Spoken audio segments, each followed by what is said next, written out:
This is the Franklin County Fiscal Court May 13th budget work session. Clerk, will you call the roll? Yes. Squire Sebastian. Here. Squire Blackburn. Present. Squire Muller. Present. Squire Tracy. Here. Squire Boot. Present. Squire Moore. Here. Judge Wells. Here. So the way I'd like for this to work is I'm going to have Susan talk for a few minutes, just to get an overview of the budget.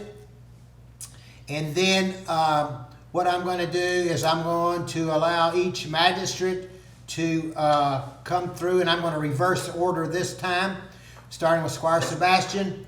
And each magistrate will have questions, answers, and comments and thoughts with the budget.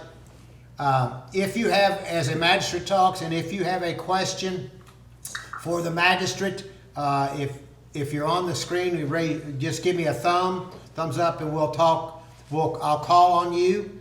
And also on the line we have Robert Hewitt, we have Ann, Brittany, Charlie, Chief, Jake, John, Stephen, Susan, Betty Jo, and Jeremy. So we have all the department heads here to answer any questions. So if, as a magistrate, if you have any questions, you may ask the department heads those questions. With that being said, Susan, if you would begin an overview of the budget to get us moving forward. Hey, Judge, this is Rick. I didn't want to surprise anybody. Sorry I was running late. Glad you're on. Robert is not on yet. Wait, hold on. Robert, are you not on yet? Robert? You're not there yet? It'll be a couple minutes, he said. Okay. Let's go ahead. We can let Susan, Robert will come on when he's ready. Go ahead, Susan. Good afternoon. Good afternoon. First, this is our third in-depth meeting, I believe, on this budget. So we're working from several versions, and we'll probably have another version hopefully after this meeting with some additional changes.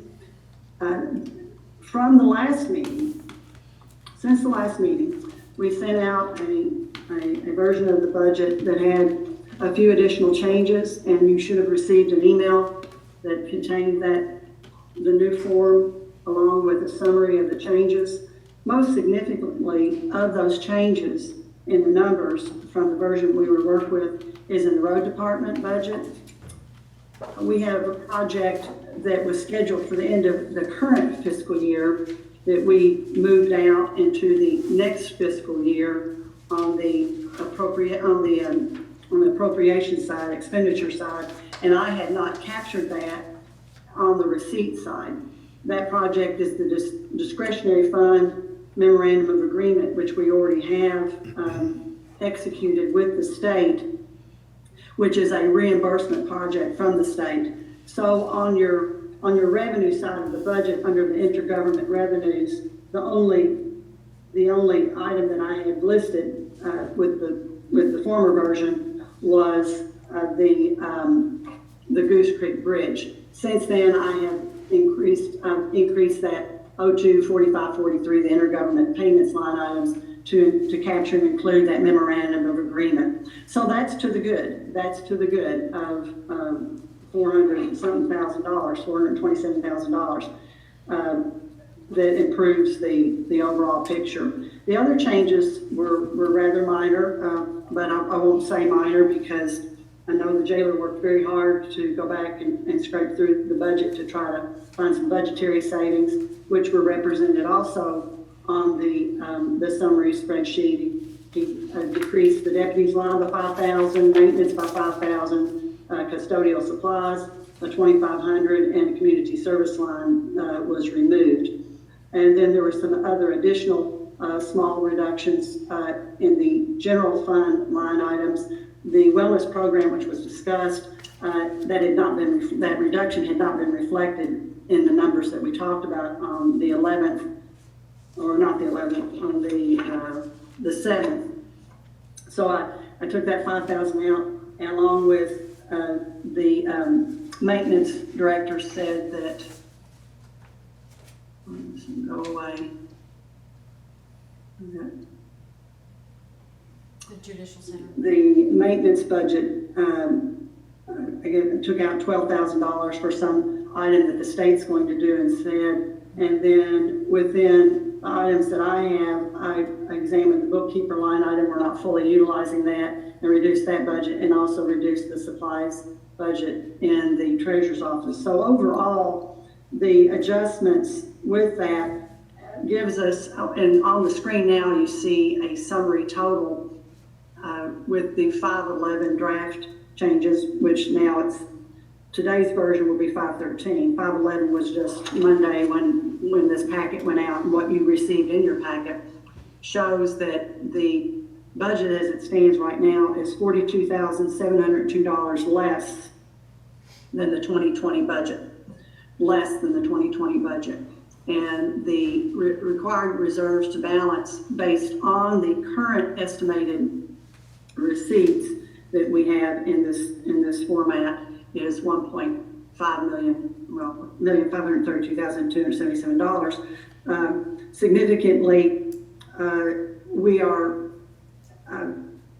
increasing a significant capital acquisition for a fire truck and the related equipment to that, $900,000. So you might be thinking, how can we be increasing, to that extent and still have an overall decrease? Well, overall, we've had multiple decreases in multiple funds, multiple line items that were very significant, so to more than compensate for that increase. So still, bottom line is the 2021 budget has been cut significantly, and overall will still show a decrease of 42,702, and that's with again with a significant impact of the retirement budget being frozen thanks to legislation, at least for this year, by the state to hold that.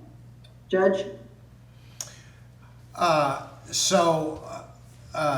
Susan, your form shows fiscal year 21 draft. I'm sorry, yeah, and I see what you're doing now, okay, and the 20 budget.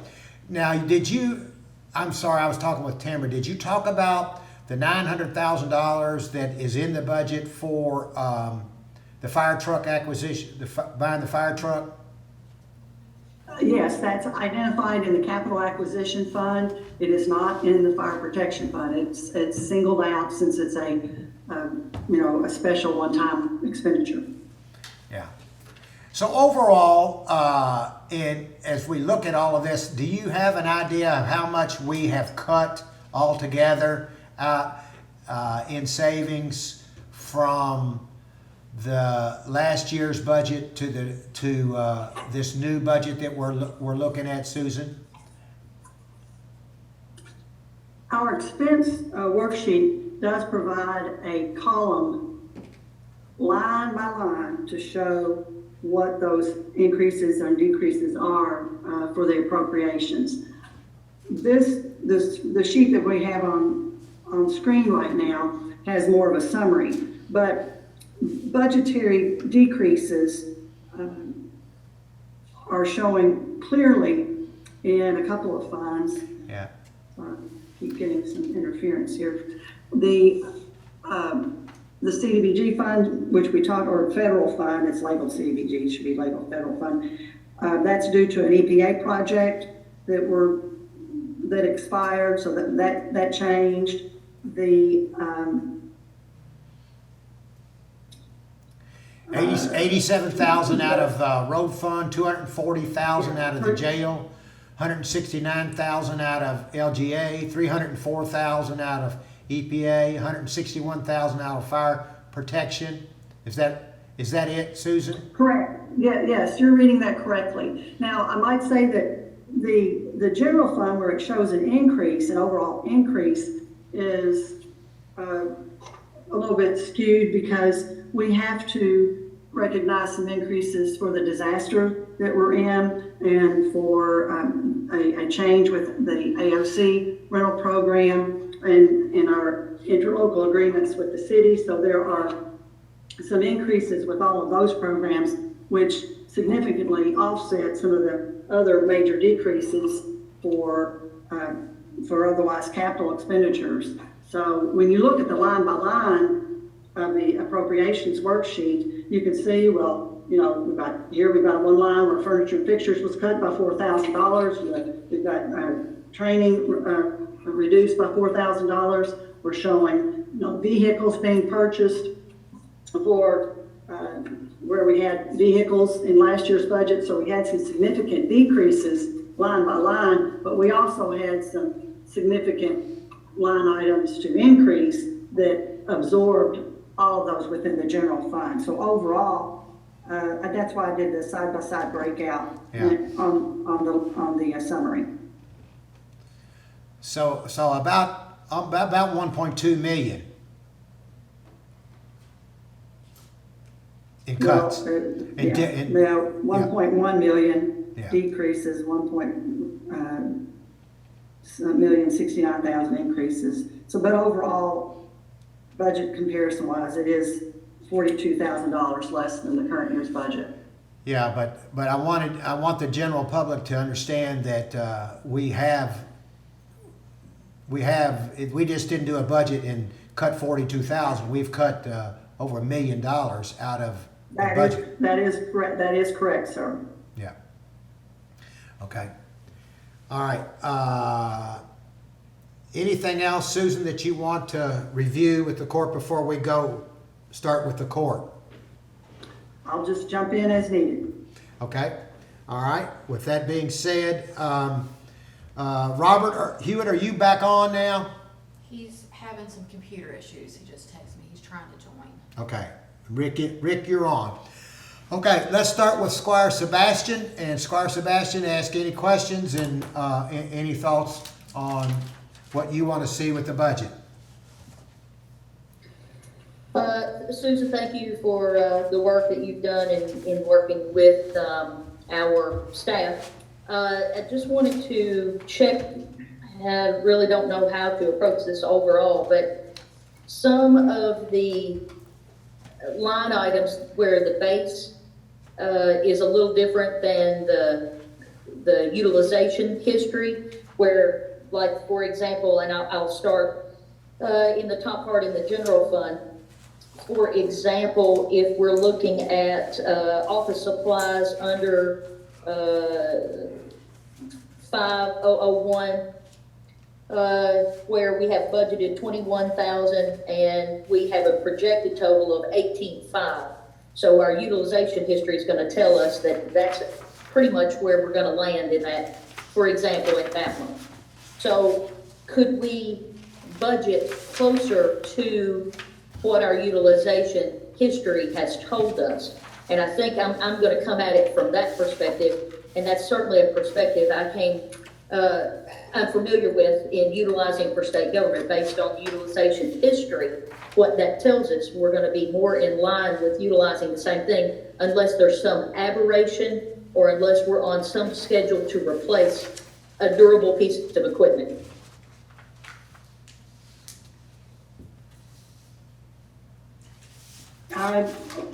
Squire, my response would be, I do have an account trend for every single line item, and that, I believe you're referring to office supplies, and it budgeted at 21,000.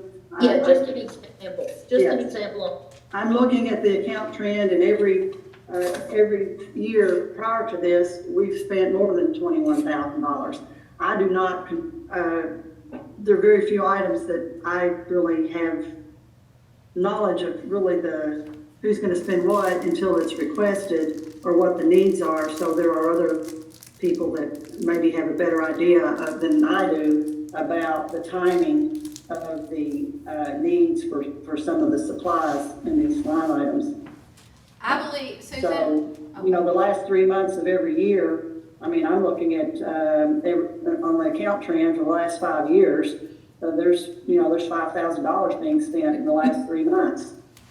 So, But, and as you know, in your world, most people are familiar with the phrase, we're either gonna use it or we're gonna lose it. And I heard that all throughout my career. A lot of people see a balance in that line item and anticipate the need to keep that line item steady as we go into the next budget year. So there's quite a bit of expenditures in that last quarter, not necessarily as a catch-up. So I'm looking closer to budgeting more in line with what our utilization history shows us, at least from the documents that I see. So if I'm starting in that general fund area, where I would make some suggestions might be, and I don't know exactly how the court wants to proceed with this, so I'll just kind of take it in this first section here, under the judge.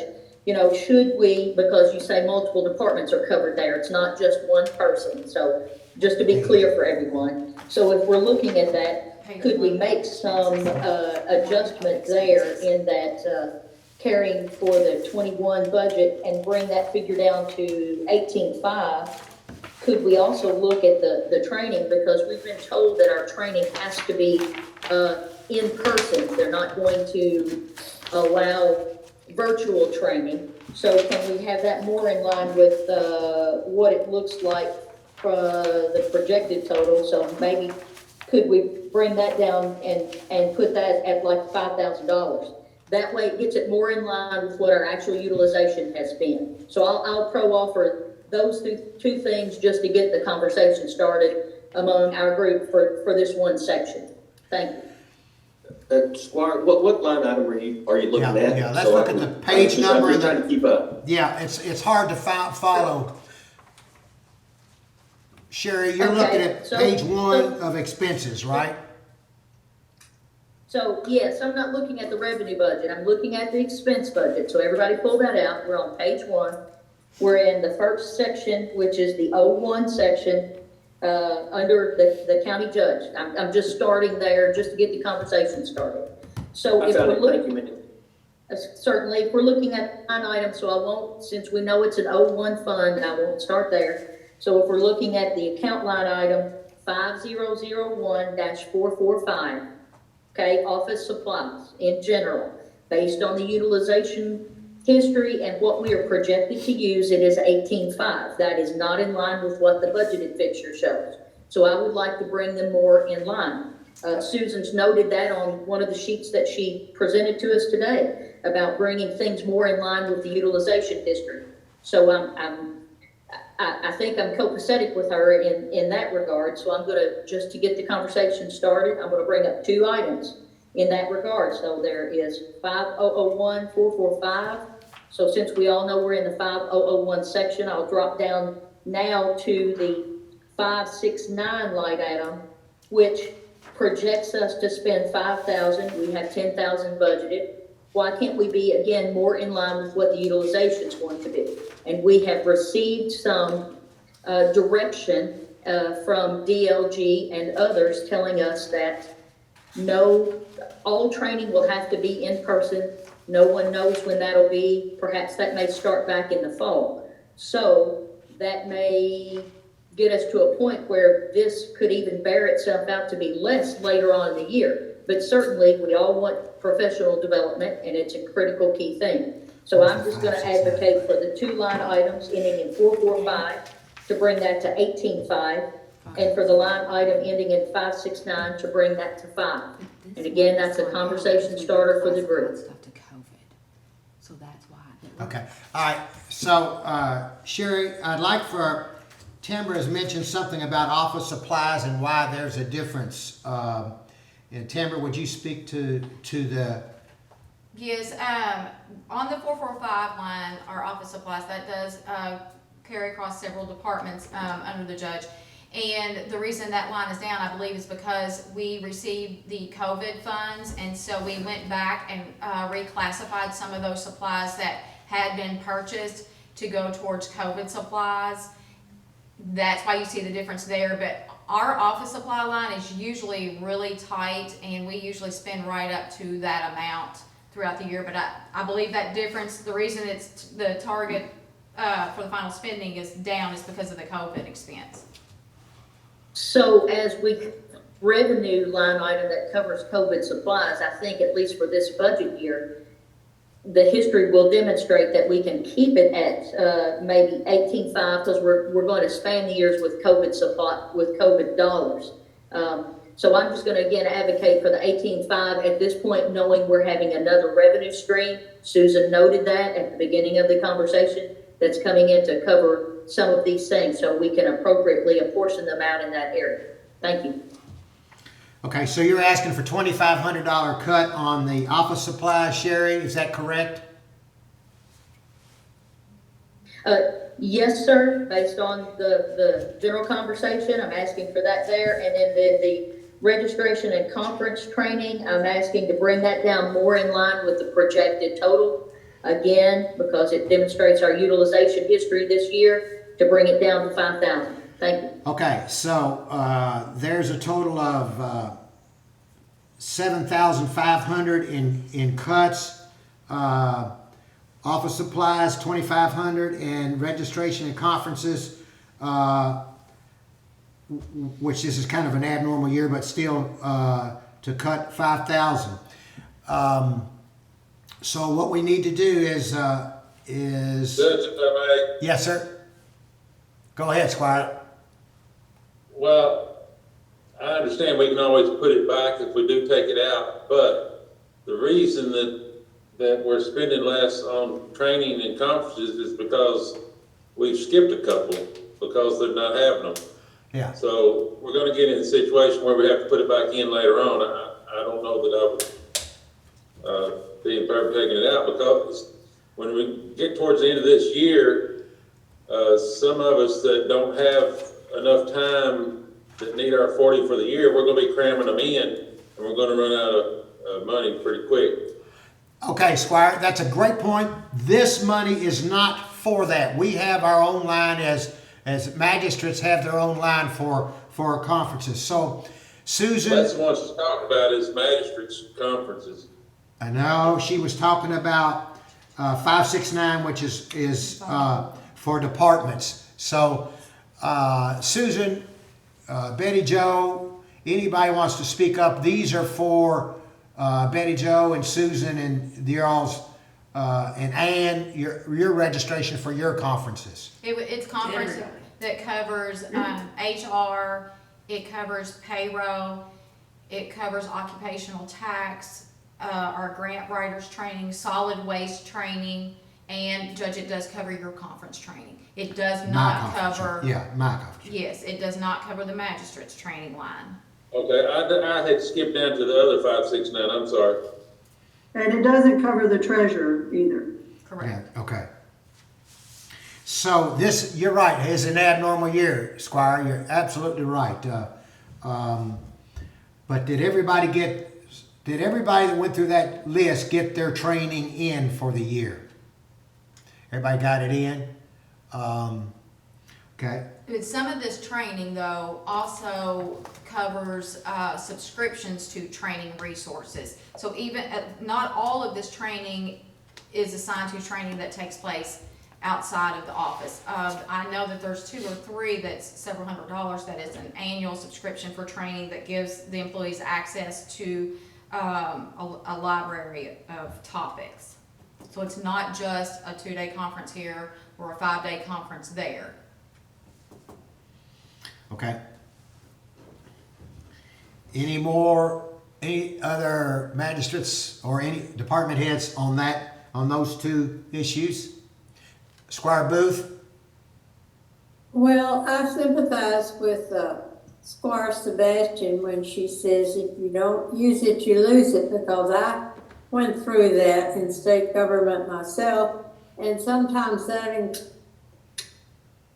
that will inspire purchases just to go up to the last budget total.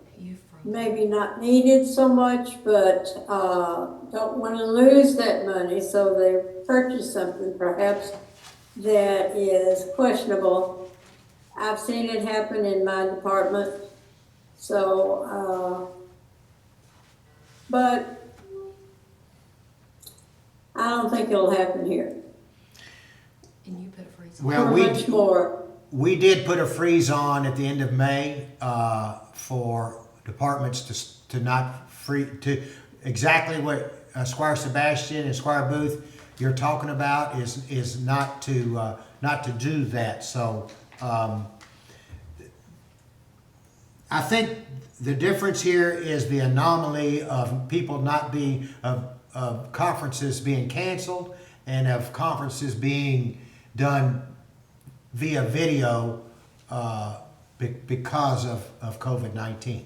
But it's okay. It's Squire Sebastian has submitted $7,500 worth of cuts. We'll put them all together in the end, and then we'll talk about them and vote on them after everybody's presented their thoughts. With that being said, Squire Blackburn, you're next on the list. Okay. I appreciate everybody cutting here and there where they can. And I do understand, that the biggest cut we had was with the road department, but I think that was just appropriating the money that we were getting from the state or the memorandum of agreement into the fund. So it's really not like we cut that money. It was money we were getting anyway. But, there's still a few spots. If we have any agreements or personnel that work within the city and are shared or whatever, and let's say 80% of the work they do is in the city, we may think about letting the city take them completely, and we instead of having to pay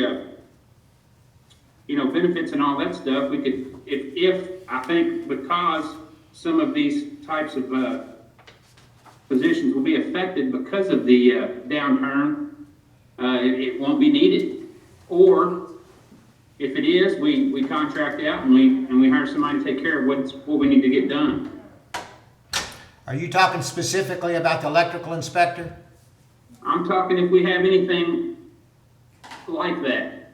I don't want to pull any names out or point any fingers, but I just think there's some areas we can still look at to save some money. Everybody in the community is having to tighten their belts, and I know we are, but we don't know how long this is going to last. And if we draw on reserves to balance our budget, I don't know how long we can do that and still run government. So I'm just trying to be as frugal as possible. Robert, would you like to, are you on, Robert? Robert Hewitt? Yes, sir. Would you like to speak to the cutting of the electrical inspector? That's one. I don't know of another one that we share with the city. That's the only employee I think that we have that shares with the city. Cutting the electrical inspector. As a matter of fact, if you don't mind, explain the position first, and then why you thought that was the way to go. Okay, well, this is a secondary electrical inspector that works for the Franklin County Fiscal Court. This position was created for two separate reasons. One is the county was in need of an additional electrical inspector due to existing workload. Secondly, the city at the time had some personal issues with an electrical inspector and approached the county as to whether or not we would be interested in assisting them with their electrical inspection program. So it was a win-win at the time. It still continues to be a win-win in my opinion, because when an employer chooses to fill an important position such as an electrical inspector with only one person, and then that person is afforded the opportunity to, get sick, lose a father, a loved one, or even maybe want to go on vacation, then there's no one else authorized in this community to perform that action. So if you or a loved one are on oxygen and your power goes out because a tree fell and hit your meter, then there's no one but the county electrical inspector, or in this case, the city electrical inspector, that can perform that function for the utility company to turn that power back on. The electrical inspector is a part of public safety for this community. And that's all I have to say. Well, Robert, I want you to ask a question that I'm sure will come up, and that is, can you contract out an part-time electrical inspector position?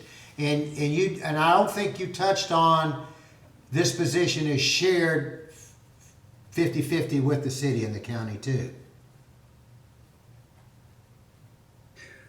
All right, so the first part of your statement, Judge, was can you contract out with an electrical inspector? The answer is yes. The downside of that is you have no control over that individual.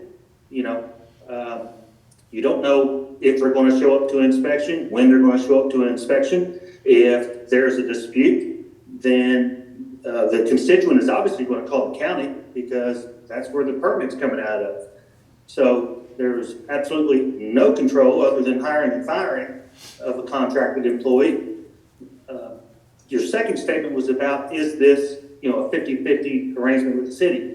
And it is, in that the county is receiving 50% of the salary and benefits from the city of Frankfort for the employee that is covered under the fiscal court. So, whenever the county's electrical inspector is off work, then our other inspector covers for those county inspections as well as for the city, and it allows for, you know, the development or the reconnections or whatever it may be. It allows those activities to still occur. So if you only have one, then nothing else happens. It's, you know, the county historically has had 2 electrical inspectors and 2 building inspectors. You know, the county went down to 1 during the recession. And it just so happened at that time that those employees had some health issues and decided that they didn't want to work anymore. So historically, we've always had 2. Squire Blackburn? I'm sorry, we can't hear you, Squire. On. There Can you you hear go. me now? Yeah. All right, so we're paying 50% of salary and benefits to an employee. What would be the percentage of the work that he does in the county as opposed to the work done in the city? I know those numbers are kept track. If it's 80%, it's not a win-win. It's a win for the city. I've spoken with the city manager, and we've got plans to address this issue. But when we're talking hard numbers, it's not benefiting us. I've been on this for 8 months, and I just feel like it's time to address it. Well, if the city manager is willing to sit down, you know, with the court and address it, then, I mean, you were involved in that conversation with him. I wasn't privy to it. I mean, it's a community service is what it is. You know, magistrates represent citizens within the city of Frankfort. You know, those citizens still contact the county as well when there are issues. You know, I was not prepared today to provide a breakdown of percentages of inspections and charts and graphs and all that. I thought this was a general budget discussion. But I'm happy if we want to schedule another meeting where we can get into the minute details of number of permits issued and inspections and time spent and things of that nature.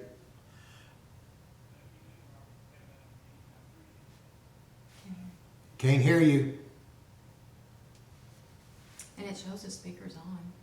Andrew, why is JW not coming through?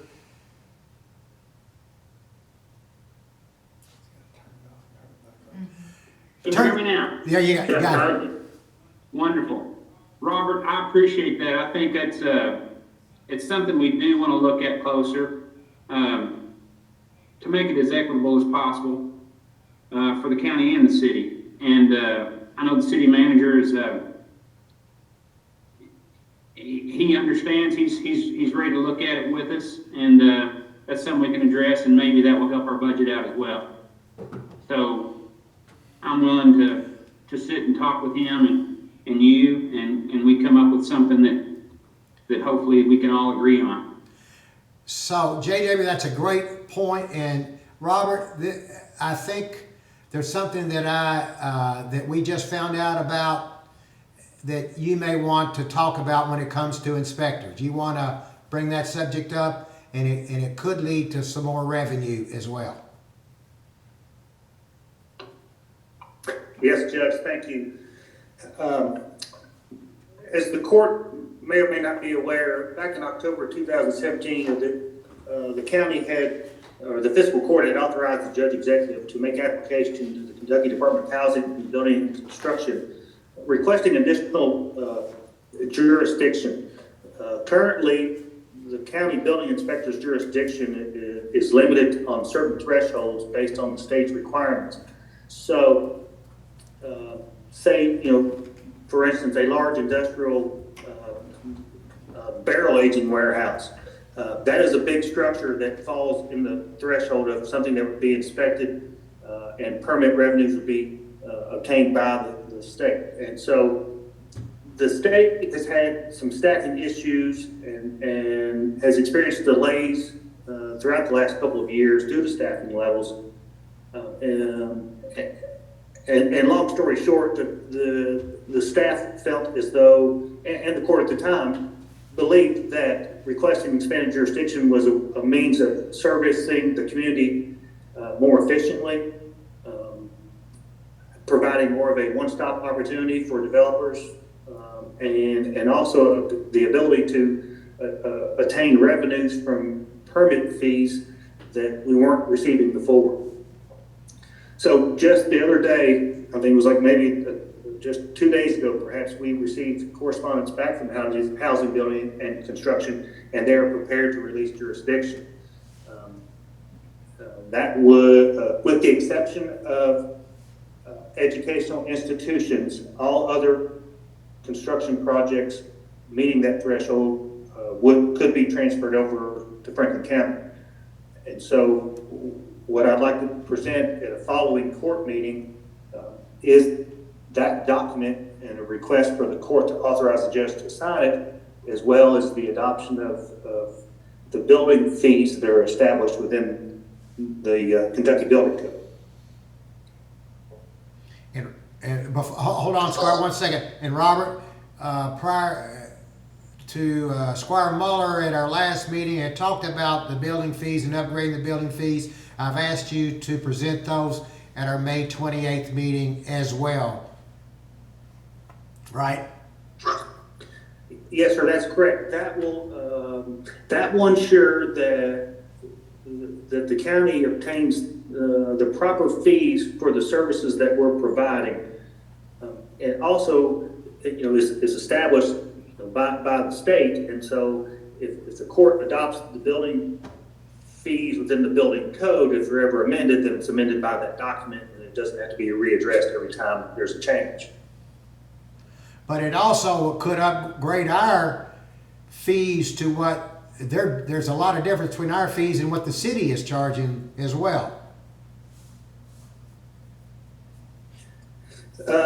Yes, I would like to look at an entire fee structure, both on the building and the electrical side. I think it's important that we revisit these fees, and I believe the county treasurer mentioned that at our budget meeting last week. Squire Blackburn. Yes, can you hear me? Yeah.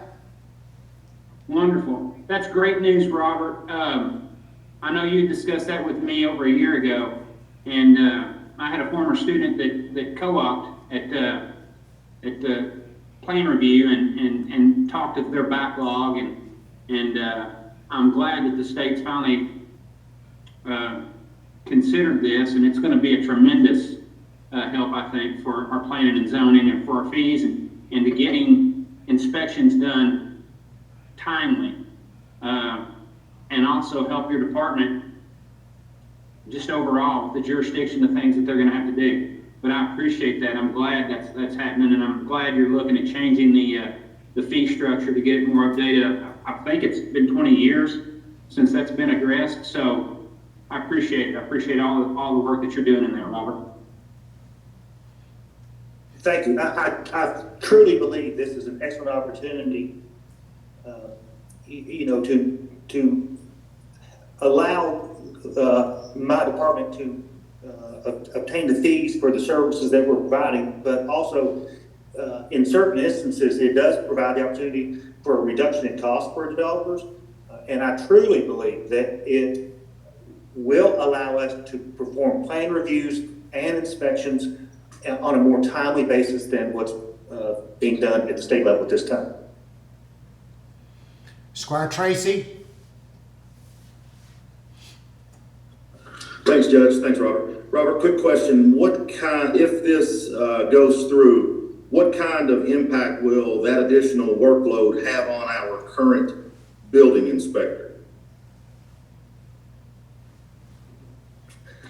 Well, of course, that will fluctuate. However, Squire, if you recall back in 2017, back in the fall, in those discussions, we did mention the possibility of hiring a part-time building inspector because if expanded jurisdiction is accepted, the current building inspector, based on his level of certification, would be spending more time in the office on plan reviews and meeting with individuals, and would have probably, would not have near as much time relating to the smaller construction projects associated with garages and decks and things of that nature.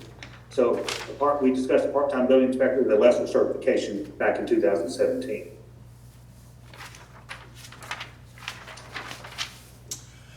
Okay. Squire Muller, your turn. The Moore or Mueller? Mueller. I'm sorry. Squire Mueller. Thank you, Judge. Obviously, we're going through some tough times right now. Our whole country is. And what we're talking about here is not easy decisions to be made. So I guess I'm going to highlight maybe my 5 top things instead of going line to line. And then we'll just keep going around. Is that okay? Sure. Okay. So the first one is kind of just re-emphasizing what Squire Booth said, as far as a buying freeze. I think that's an important thing. You've already kind of put a hiring freeze on things, and I think that should include, overtime and things like that during these tough times. As far as the budget itself, I'm kind of going to echo a little bit what Squire Sebastian said, as far as I would almost like to see the budget using the projected totals or whatever number is less between the budget and the projected totals. Third one's a tough one, and we just got to make some tough decisions. I'd like to see we're going to have to potentially discontinue part-time and seasonal employees for the next year. Fourth one to me would be, I notice everybody has uniforms, which is an important thing. I think if we do maybe a $250 a piece per year amount per employee. And then the last one, John Mitchell, and he could speak to this, but I believe he said last time that our salt bin was just overflowing. So I was wondering if we could, since we have so much salt, go ahead and just take that out of the budget for next year. So I know that's a mouthful to kind of go through. So if anybody wants to talk on that, I'd be happy to. Okay, so we want to talk with these one at a time, and let's start one and discuss it. John Mitchell, let's go back with you and talk about. I saw that the reverse. What do you call it? Reverse salt auction. The auction. Sorry, thank you, Tambra. Reverse salt auction is coming up, and that's a way to get salt for next year. If you get in line with that, if you run out, you get it at a lot better price than you would during the year. So you want to speak to that salt issue, John Mitchell? Yeah, I can. I mean, it's all a gamble. It's a gamble every year because we don't know. Yeah, I have probably, 1,200 tons sitting here, but one bad storm, that 1,200 tons gone. We don't know the salt price yet. They moved that way up until like the June 11th, 12th, somewhere in there for the reverse auction. So we don't know what it's going to cost. I mean, we could take it out. If we need it, we put it back in. How are we going to do it? Whatever. Hey, John, answer me this. On a typical, and there's no typical anymore in Kentucky, but how many tons of salt do y'all go through? Let's say the average of a 5-year period. Well, one typical snowstorm, there's 150 tons that goes out of here every trip. And if it's a big snow, you take 3 trips, that's in one day. I mean, it's easy to get rid of 500 tons in one big snow. And how much, John, did you say you have in stock right now? We should have around 1,200, somewhere in there. So one snow could take 1,200 away? One big snow will take 500 easy, but a little snow, any more, when that's what we usually get, it seems like, and they take just as much. It's a hard figure. Nobody can answer that because they don't know. Mm-hmm. Squire Moore? Well, we proved people can stay home if they need to. On that, so sounds good to me. And I wanted to ask Squire Mueller what his fourth thing was. I missed that. He went. Uniform. My fourth, I believe my fourth item, Squire Moore, was just do a simple budget for uniforms per employee at $250 a piece, just to simplify it across the board Hey, Judge, if we take this off. per year. And then we have to buy it, because of the storm, what process is it? to put it back Okay. in? Okay. Was that the one you were missing or something else? Yes, that was the one I missed. Okay, so let's continue. Let's hold on to salt a second. John, what happens if we, Susan, I'm looking at the budget and it looks like we had 135, we were gonna take 10 out and it's still 135. Should it be 125? Well, Judge, Yes, ma'am. first of all, the superintendent contacted me with that figure to decrease. What I'm doing here is simply accumulating our discussion for cuts in this separate column. Okay. And then, Thank once you. it's agreed upon, I will make a new draft 2021. So yeah, I can go ahead and change those numbers if you're gonna, unless you're gonna keep talking about them. Okay. All right. So- So, John, I want you to speak to the fact of, and I understand where Squire Muller's coming from because what it looks like, but if we don't get involved in the reverse auction and we wait till next winter and we say we want to buy, we're in trouble, we need to buy salt, doesn't that normally mean that we're going to pay a lot more for the salt at that point in time?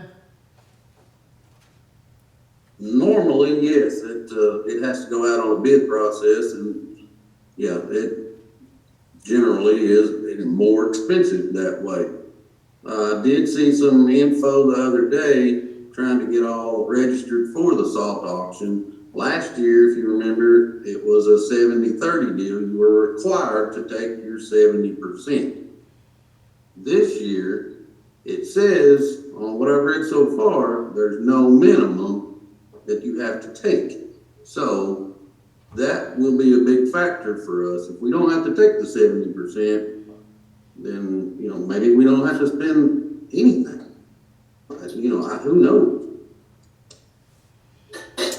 So, John, looking at the 135 that's in there and the request by Squire Muller, Do you want to cut any of that out? Do you feel comfortable cutting any amount out?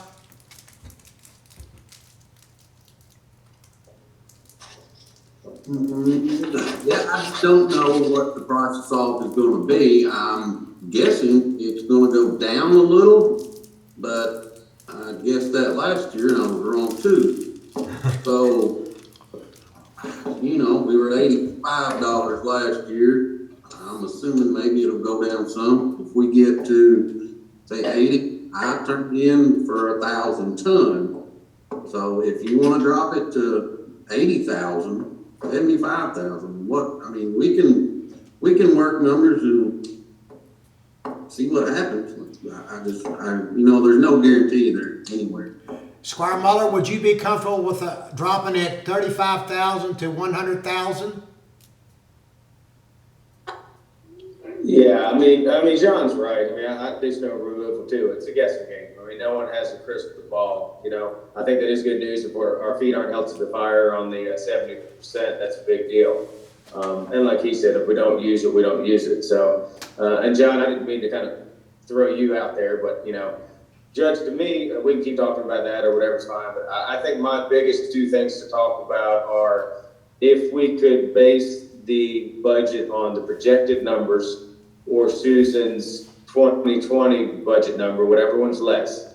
And unfortunately, discontinuing part-time and seasonal employees for next year until we get through this tough year. I mean, those are really the two big things for me right now. So then I understand the one part-time is one of them, and what's the other one? Seasonal. Well, the one of them is the part-time and seasonal employees, discontinue That's them one. for the next season, unfortunately, because of these tough times. And the other one is basing the budget sheet here off of Susan's projected total numbers or her 2020 budget numbers, whichever one's less. They're all very similar, but there's definitely discrepancies throughout the whole thing. I think kind of Squire Sebastian hit on that also. I mean, I can go down it line by line if we want to, but most of my changes are using the projected total numbers. And if any of the other magistrates wants to comment on that, that's fine. Susan, do you want to respond to that? I'll comment very, very briefly here. The projections, some of the projections are not super scientific in those columns right now, okay? Some of those were populated with, there's various ways that they were populated. Some of them are harder than others, or more accurate as far as a projection than others. And then some of them were strictly based on the account trends and maybe even what we've already spent year to date, and just saying, since we're in a spending freeze, we're going to hold it there without consultation to those who actually are exercising that spending authority. So I hear what you're asking for, Squire Muller and Sebastian, but as far as some of those columnar projections in the draft that you've had, and then there's a lot of gaps too, many of them weren't populated at all. And then I think some of the departments provided their own projections, but then I may have plugged in some numbers for some of the others, so. You're not recommending I that? get the gist, the big picture of what is Susan, there. Susan, I appreciate it, but and I think you've done a great job with the projected numbers because, on the column next to it is what we spent to date. And, with the freeze and everything else, I mean, I think your projected totals are going to be pretty darn close. So,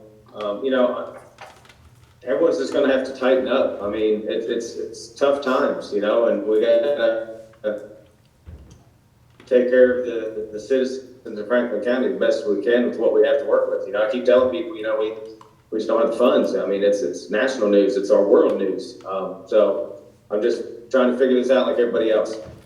And may I judge? Yes, With please. Squire, your top items, including the part-time and seasonal, I'll speak specifically to the part-time bookkeeper position that is presently assigned to the treasurer as not being fully utilized. And I'll I'll fall over dead if I don't have help, and I'm about to fall over dead with not enough help. And I would, do not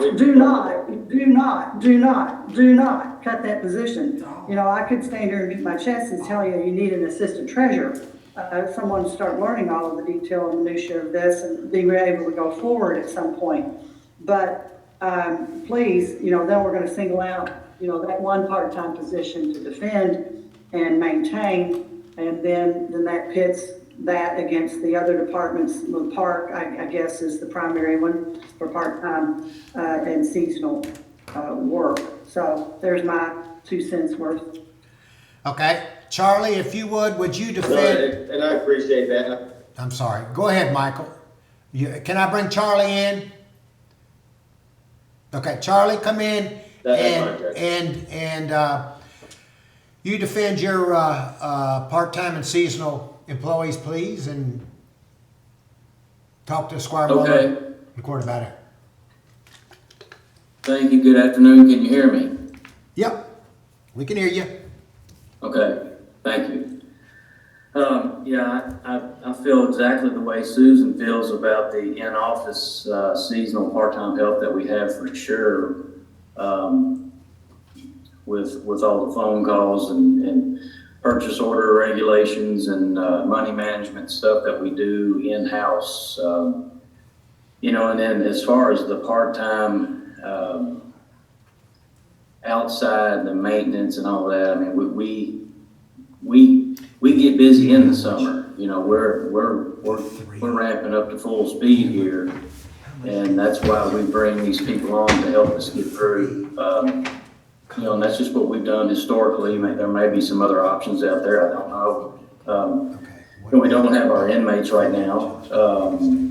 You know, and then if we're looking at opening up the golf course, we definitely need that as you know, that's 7 days a week, daylight to dark practically, and with all the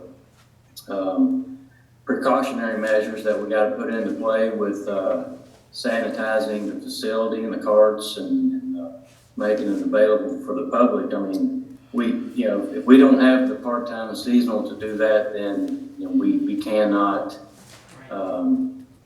operate that business and try to capture that revenue per se, that people would come out and pay to play. You know, we're in the process of trying to get all that set up, but if do we set that up for a month and a half and then in July it's all gone? You know, that'd be tough call. But yeah, I can't stress enough how much we rely on seasonal and part-time help. You know, that's parks and recreation. I mean, the city does the same thing. They hire obviously far more than we do with dealing with the aquatic center and things like that. But you know, they've got seasonal part-time people, and you know, ours is a drop in the bucket compared to that. But we rely heavily on those people for sure. Squire, I'm going to talk about there's 3 other ladies, and one does work for the parks, and 2 of them are absolutely imperative to the operation of once we get back fully operational, opened up to the public, which this is approximate, is going to come around the 1st of June. But that's approximate. I'm not ready to make that the official statement, but I have to have the 2 part-time people with a total. We've got 2 people working for the budget is $22,000, and that is a godsend. What? For $10.50 an hour to operate this front office, and all of you know as you come in here that it is important. The first thing you see when you come in here is a smiling face, and as opposed, and to the best of our ability, unfortunately, and it's been difficult, but to have a live person answer the phone and talk to you as opposed to going to voicemail and all of that. So from day one of my administration, I have been adamant about having somebody at that front desk to give a smiling face and to be helpful to anybody as they come into the office. And at $22,000 is for two people working that shift is pretty good deal. Anyway, so Squire, Charlie has a part-time person that does the administrative work in his office. Now, there's other seasonal and part-time work that you're asking about, and Charlie's defended those. But the question is, how much would we save? Do you have an idea? Two of them would be $22,000. Do you know how much, Betty, it would be for?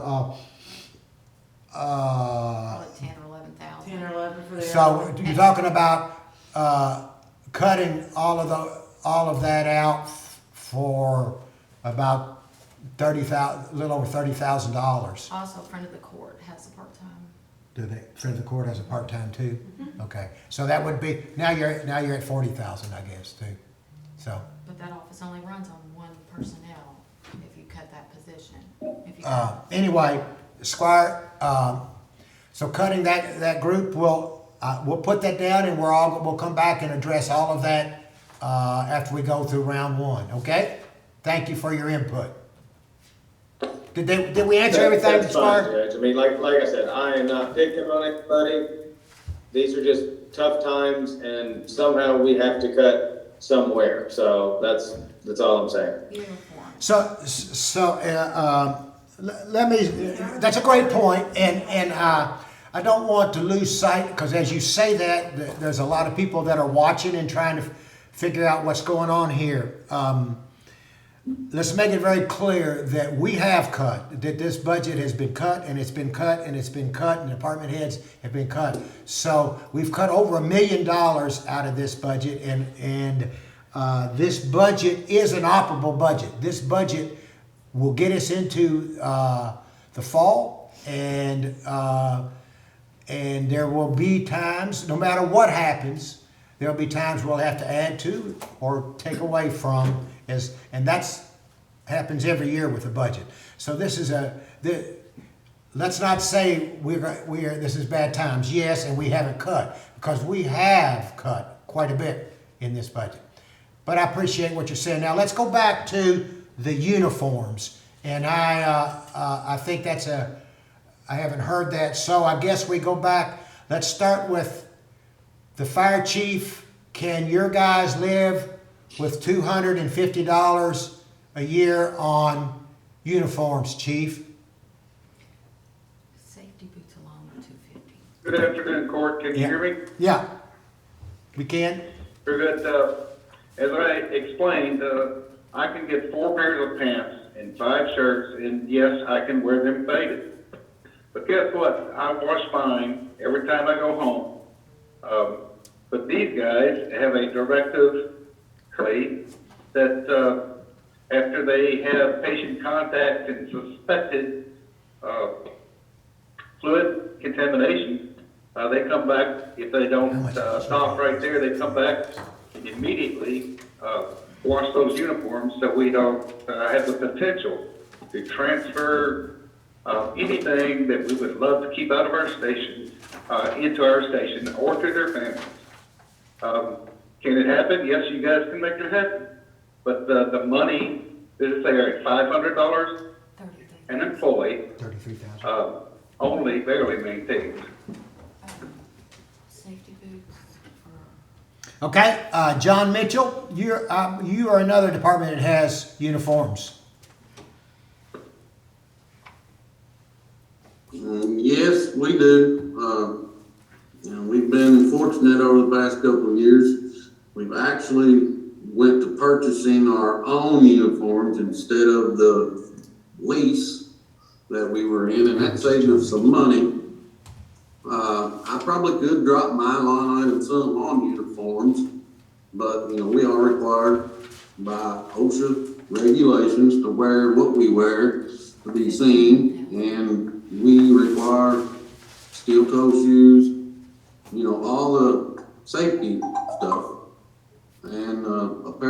is more than $200 anymore. It adds up quick, but it's there for the safety of my employees. John, so you opened the door, you said it, how much can you cut by? And ensure the safety of the. And ensure, and continue to make sure that your employees follow OSHA standards. I can go to 10,000. I'll cut it 5. Okay, Squire Muller, that make you happy, or a little happy? It's not that it's making me happy, Judge. It's just tough decisions, and Absolutely. I appreciate everybody standing up for all the people, and, Sure. and I do the same thing in their position, but sometimes, somehow, we're gonna have to start cutting somewhere. So John, I appreciate that, and like I said, I'm just trying to do the best that I can with the money we're gonna have. Okay.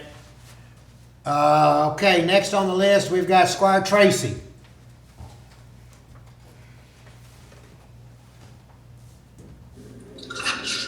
Morning, Judge. How are you, sir? We're good. Couple questions.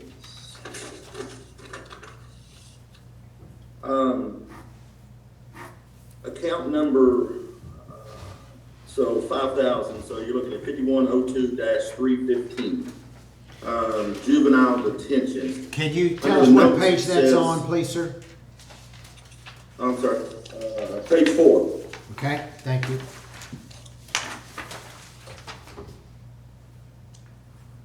Juvenile detention totals. That's a statement. It says 5,000, and then under the notes, it says per statute. Okay.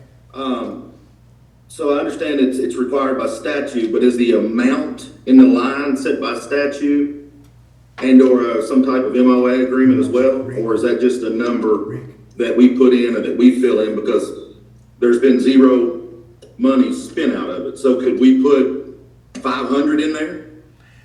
So Or does it have to be 5,000? Great question. Great question. Rick Sparks? It's based on per day and medication. It's a state set rate.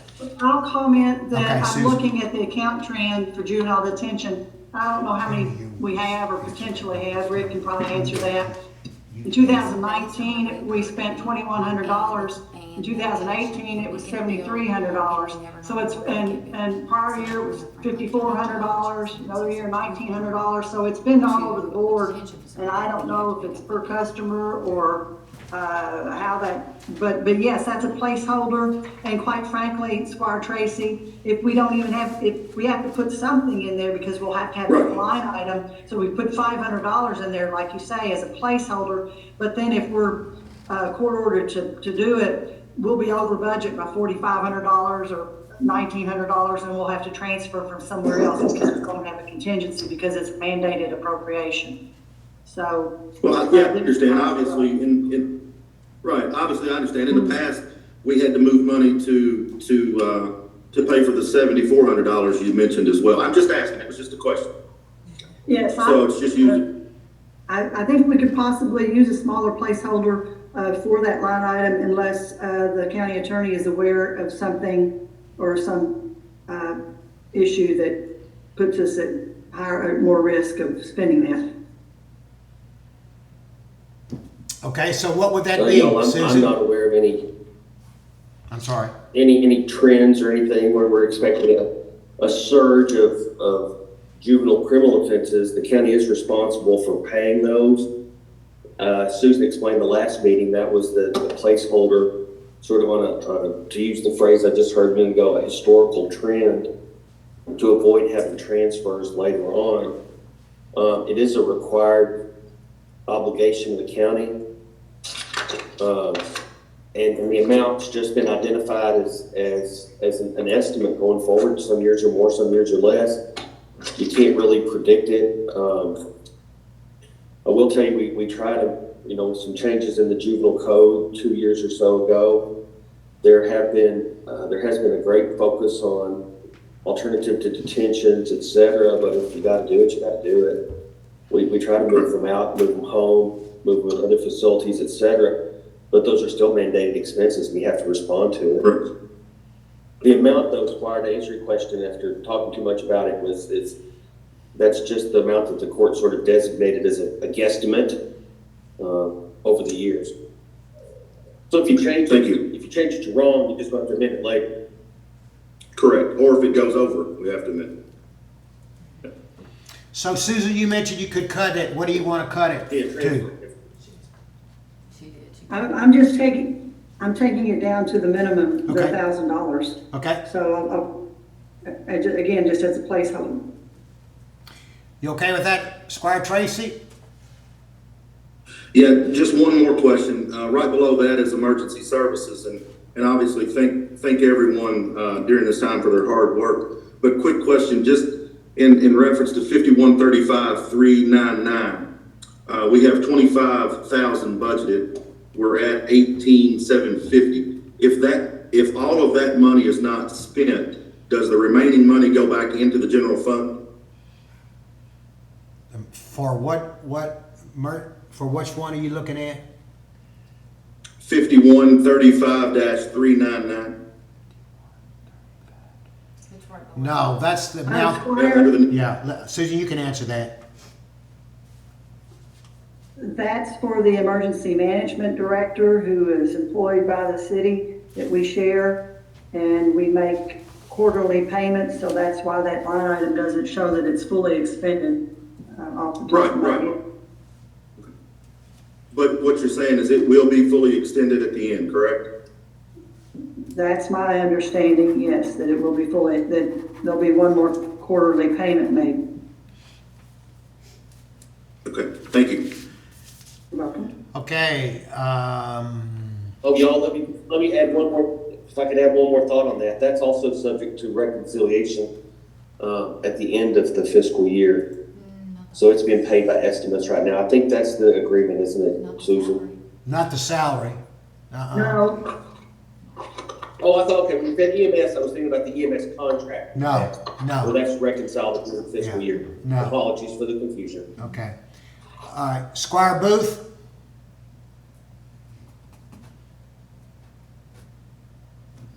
Squire Booth. Hello, everyone. Hello. And I also want to thank Susan for all this incredible work. I don't see how in the world you keep up with this. I mean, how do I keep up with my own budget? It's really hard. But I have two things that I want to suggest to cut expenses. One is to take out the law librarian. I'm not quite sure why that's in there, and I can be, maybe we'll find out. And then the second is to cut the waste pickup, or to take out waste pickup on roads that have less than 10 houses, or residences, or buildings that need waste pickup. If they have 10 or less, then they just leave them out, and that will reduce the cost of waste pickup. Those are my two suggestions. And you probably want to hear them again. Okay, one, do away with the law librarian. It's only $1,000. I think maybe it's $1,200. And two, to cut the waste pickup by cutting out roads that have less than 10 pickup sites on them. Okay. Squire Tracy, you want to say something before we get into answering those? Yes, sir. Yes, sir. Yes, sir. Thank you. Squire Booth, I appreciate it. I hope you're doing well. And when you get a little better, I would love for you to get in the car with me and travel Great District number 4 in the county and see all the roads that have 10 homes or less on them. I don't think that's a very good idea at all. So, thanks, Judge. Yes, sir. Susan or Rick, can you speak to the law librarian issue?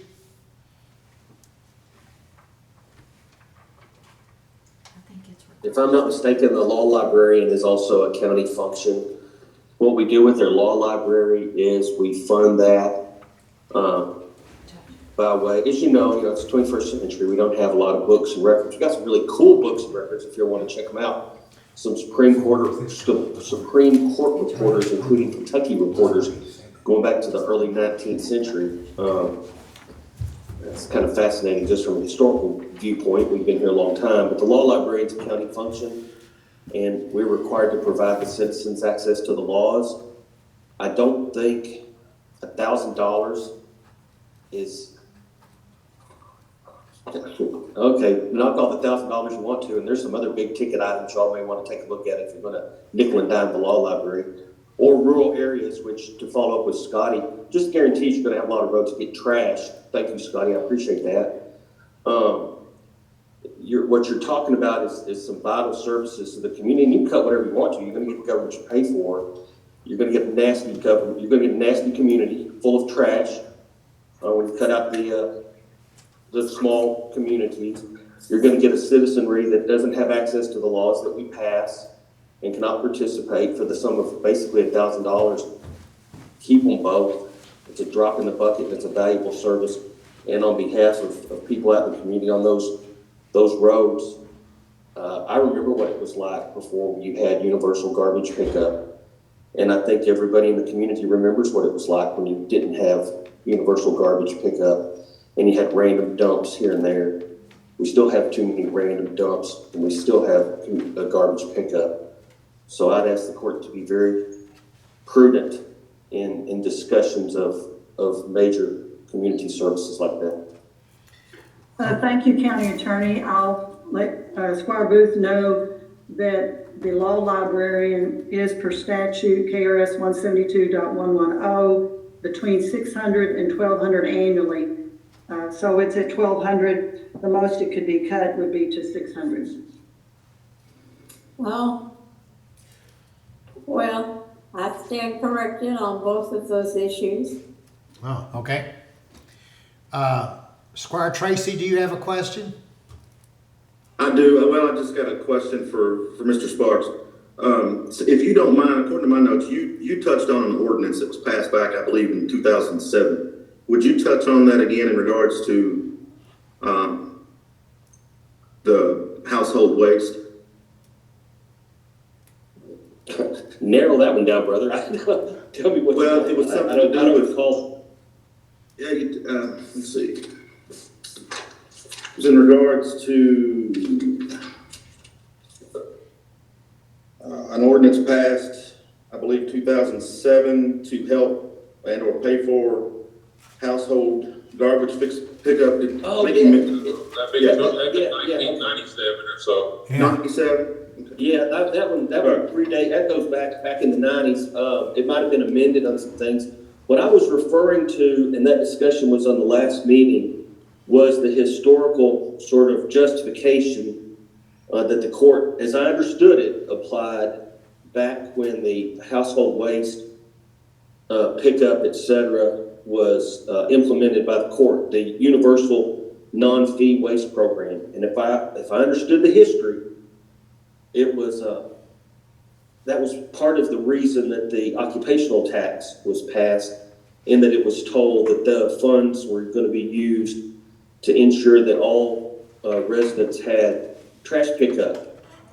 And that's how that sort of, I don't know if politically justified is the correct phrase, but that was how it was articulated. If I understand, again, the history of it, and that tax was passed, and that revenue was supposed to have been used to ensure that the community had residential pickup. If I may, Squire Tracy, if we're doing historical memories here, the payroll tax was implemented in 1987 after the significant loss of federal revenue sharing dollars. The county has been receiving $300,000 plus per year up until this time. Audit reports show that revenue sharing funds appropriated primarily for the fire department, but also for garbage disposal based on audit reports. In 1983, 100% of revenue sharing funds were expended for the fire department, and the general fund covered $131,000 for garbage disposal, blah, blah, blah. I can go on. This is from a revenue budget meeting that I had from years ago. So I think that the county attorney said it more correctly, that it was more of a political strategy than it was a specific covering. But I'll just, this is actually an excellent reminder in the side of that there had been significant federal dollars that came directly to jurisdictions. We may see that again with the actions from Congress now, where there are direct federal dollars to come to local governments. But what then happens is they start out in some disaster form, and then you get tied to services, and then you have them for years to come. And I think that we have several services where that has happened along the way, and the revenue dissolved, and then we substitute, and then that revenue has not increased to keep pace with the cost of the service. So if you're interested in history, I do have old audit reports that I do identify the cost of the initial garbage disposal service that we have, and it wasn't $1.5 million, and it was not anywhere near the amount that we took in for the payroll tax. And the payroll tax, like most all of the other ordinances we have, are tied generically to the general health, welfare, and sanitation of the community, and not specifically assigned or designated giving types of revenue sources. So, history lesson. Okay, Squire Moore. Okay, let's see here. One thing I want us to look at, it's not going to be much money, but it'd be on the revenue side, and as business licenses of these fly-by-nighters around town, and Squire Mueller's touched on this before.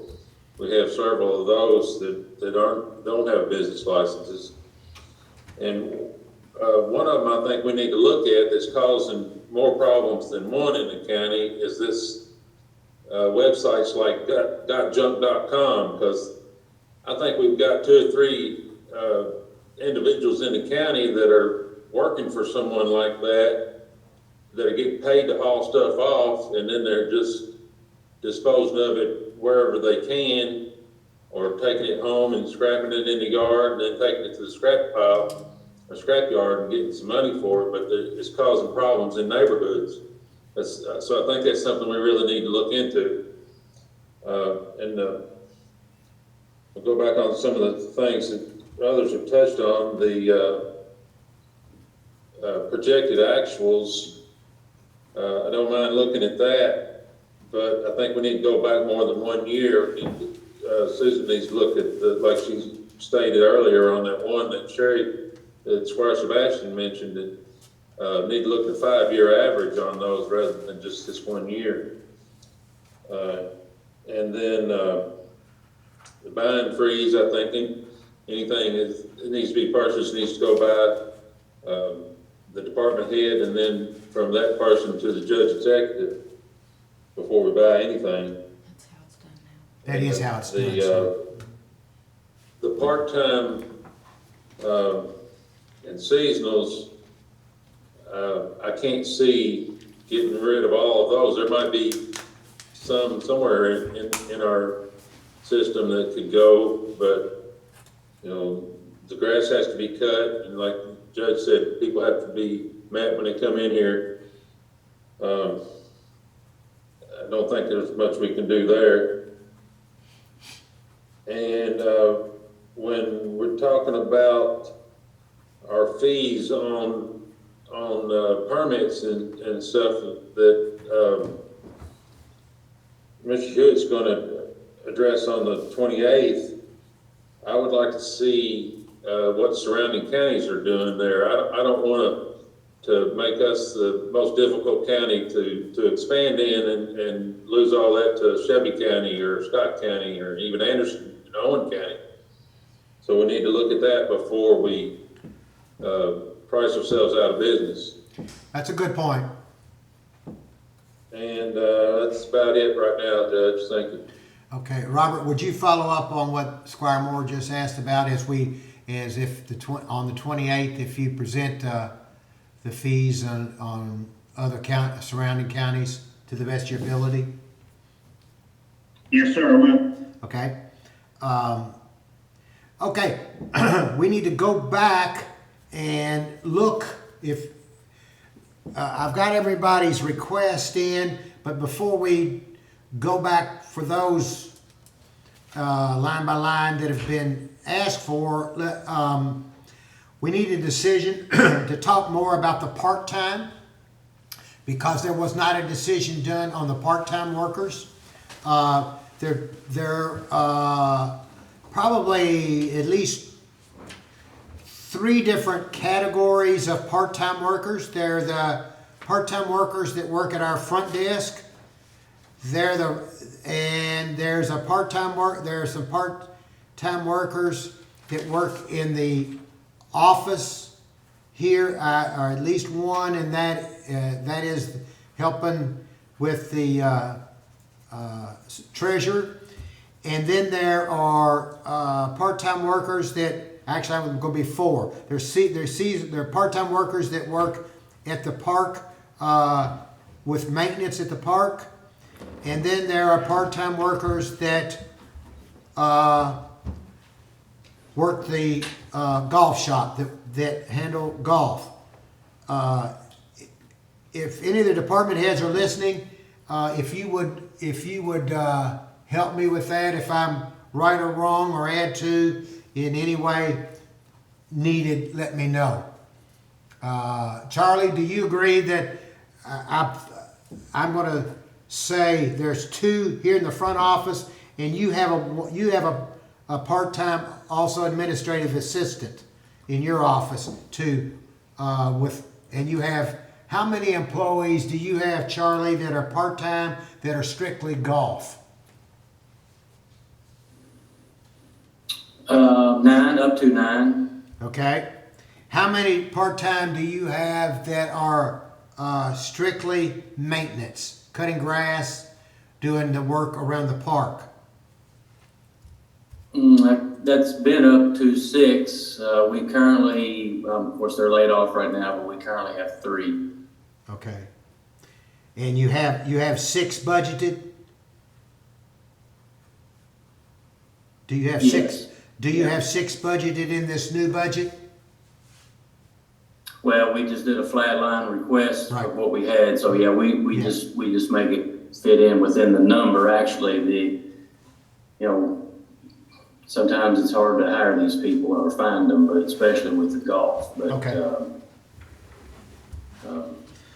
up to 9, up to 6, within the budgetary limits that we have.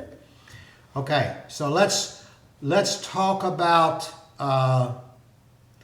your part-time maintenance. Let's talk about that.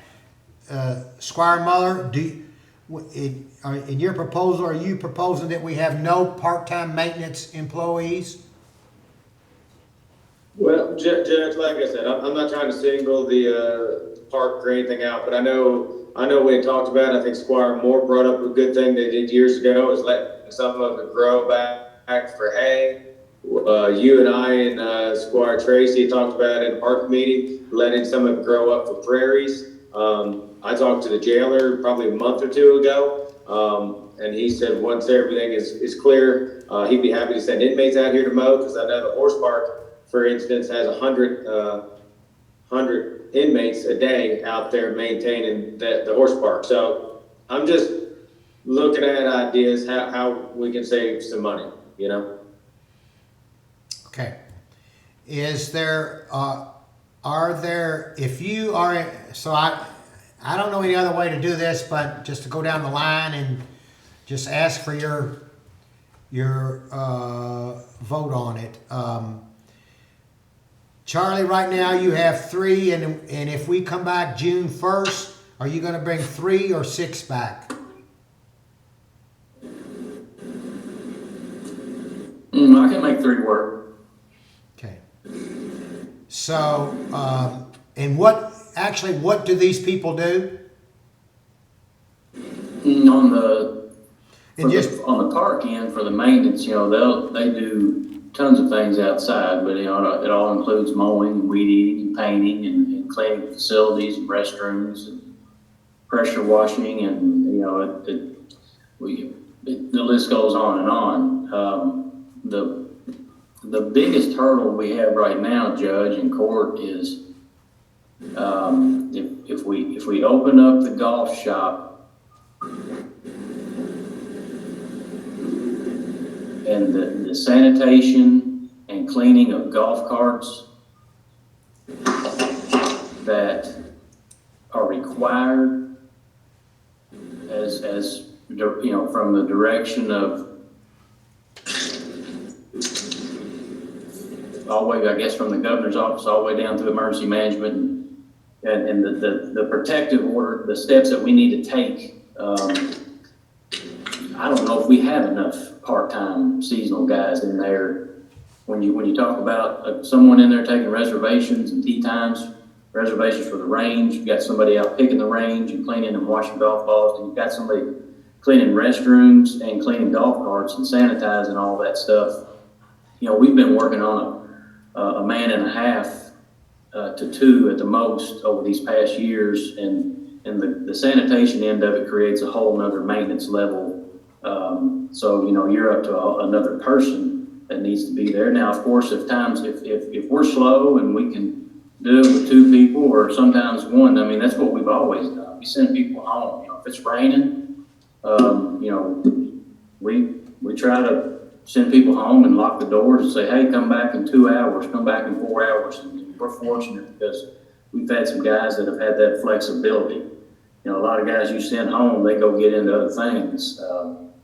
So we've been very fortunate as far as that goes. And like I say, 7 days a week, weather permitting, and that's, almost sun up to sun down. That's a whole lot of hours to cover and make sure that the facility is clean and safe for the public. So I mean, that's 9 part-time workers. We don't have a golf pro. We've got one full-time golf course maintenance guy, or Josh, our green superintendent. He's a one-man band right now. We usually try to give him 1 guy, but he's been doing the golf course all by himself. And while we've still been open for people to come out and walk and play. So, there's a lot of working parts that go on, and I know you guys are trying to cut, and I really appreciate that because, times are tough, and it's not just here, it's everywhere. But, if we're gonna present this to the public and make it available and help these people get out of the house, and we've got a golf course. It's a really nice one. It's well maintained. The guys do a great job. But in my opinion, what can we do to get it open? And let's make it safe for people to come out. And you kind of see where I'm going with it. yeah. Okay. If you don't mind, we've got 3 magistrates. It's uncharted water. Okay, we got 3 magistrates with their hands up. Squire Tracy, you're first, then Squire Muller, then Squire Sebastian. Thanks, Charlie. Thanks, Judge. Quick question, Charlie. Knowing that obviously with the plans that Judge Wells has put in place as far as the buying freeze and the hiring freeze and things of that nature, and knowing the uncertainties that we are going through, what type of plan do you have in place to go off of if part-timers aren't brought back? Have you thought about that? I mean, with everything going on, I know in an energy meeting we discussed, and you said at one time you had an office at the golf shop. So I didn't know if you've been looking at a master plan on how you're going to deal with this if by chance part-timers don't get to come back. Well, I mean, if part-timers don't get to come back, then we just continue to maintain the golf course at the level that we're maintaining it currently. You know, for the most part with one individual, our full-time green superintendent.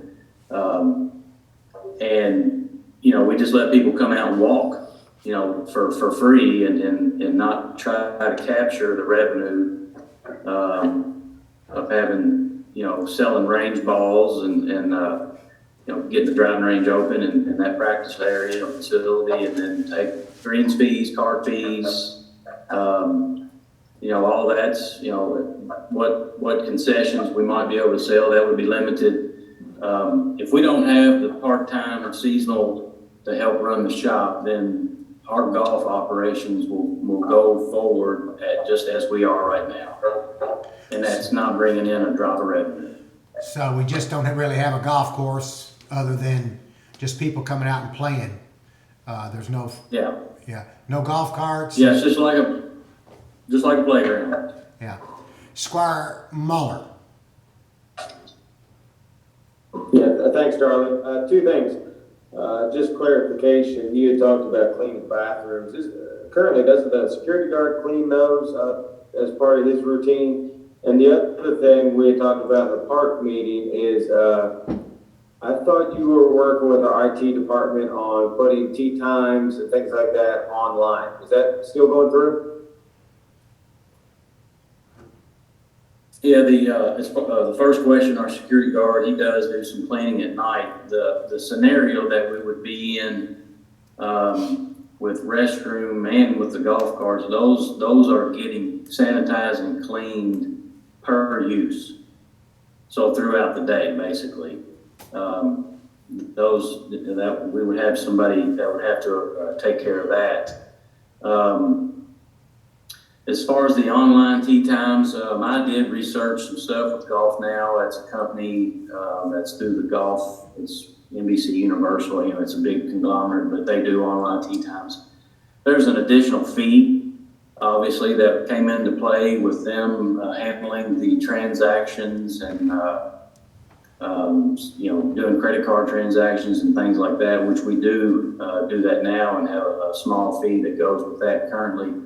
So we decided to, as far as moving forward under this scenario, do it just as the city court, Juniper, and taking reservations and tee times by phone, and then doing the transaction, the credit card transaction.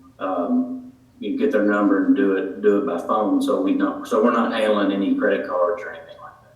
So, Squire, if I'm going to elaborate a little bit on your question, when Tommy Russell, myself, and Charlie met to work out the procedures to open up, it was going to, we still had to have somebody in the golf shop, but we were going to have to pay more money to go to this online service, and that didn't make any sense to do it that way. And part of cleaning the restrooms, as part of opening up, the new policy is there are only 2 restrooms in the park when the golf course opens up, the male and the female side in the golf shop. Those are the only 2 that are going to be opened up. However, as part of safety, the COVID virus, when anybody goes in there, we have to come back in right after them and clean it up. It's not a matter of cleaning it up at the end of the day. It's a matter of cleaning it up immediately after they're used or before somebody else can go in there. So that's part of the safety of it, and that's why Charlie is saying that there needs to be more than one person inside that golf shop, because he's got people coming to the window to making a call. He has to. He's taking the call to pay. Somebody's going to the restroom, so somebody's got to go in there and clean it up, or a golf cart comes in at the same time. We have to clean the golf cart up before it gets out. So the manpower, especially in this situation, is different than it has been before. It is, Judge, and I'm sorry, Squire Sebastian. Thank you, everybody. There's been very good discussion about this. Charlie, in order to, and to use some of the logic that you and the judge have just used about manpower, would it not make more financial sense for us to have, and I don't know what the ratio is, one secure jail personnel monitoring whatever number of inmates it is, and I don't know what the ratio is, 5, let's say, to do this type of work, to clean the golf carts, to mow the grass, etc., so that we're having one individual being paid instead of 6 to 9 to possibly 15. And I'm not saying it's just one that would take that role on. One secure side of the jail personnel, so maybe that's 3, and maybe they supervise 6 inmates each. So that's paying for 3 people, but you get the benefit of having 18, which is 36 hands at work for you. So have we looked at that? Have we explored that? And how would that work? Because it would seem financially perhaps in our better interest to utilize that approach. Well, to just right off the bat on that, Squire, and that's a good point, except you don't want your jail inmates to be in close contact or around the general public, the golfers. They can cut the grass, they can be away from them, but they cannot be within talking or part of that.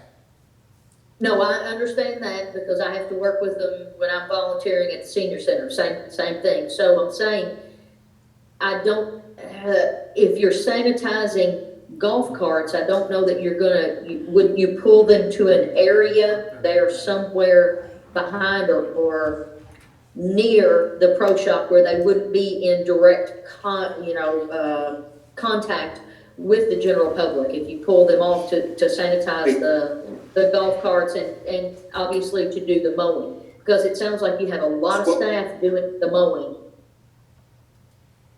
Squire, this is Rick, and I know, is Jake on? Is he here?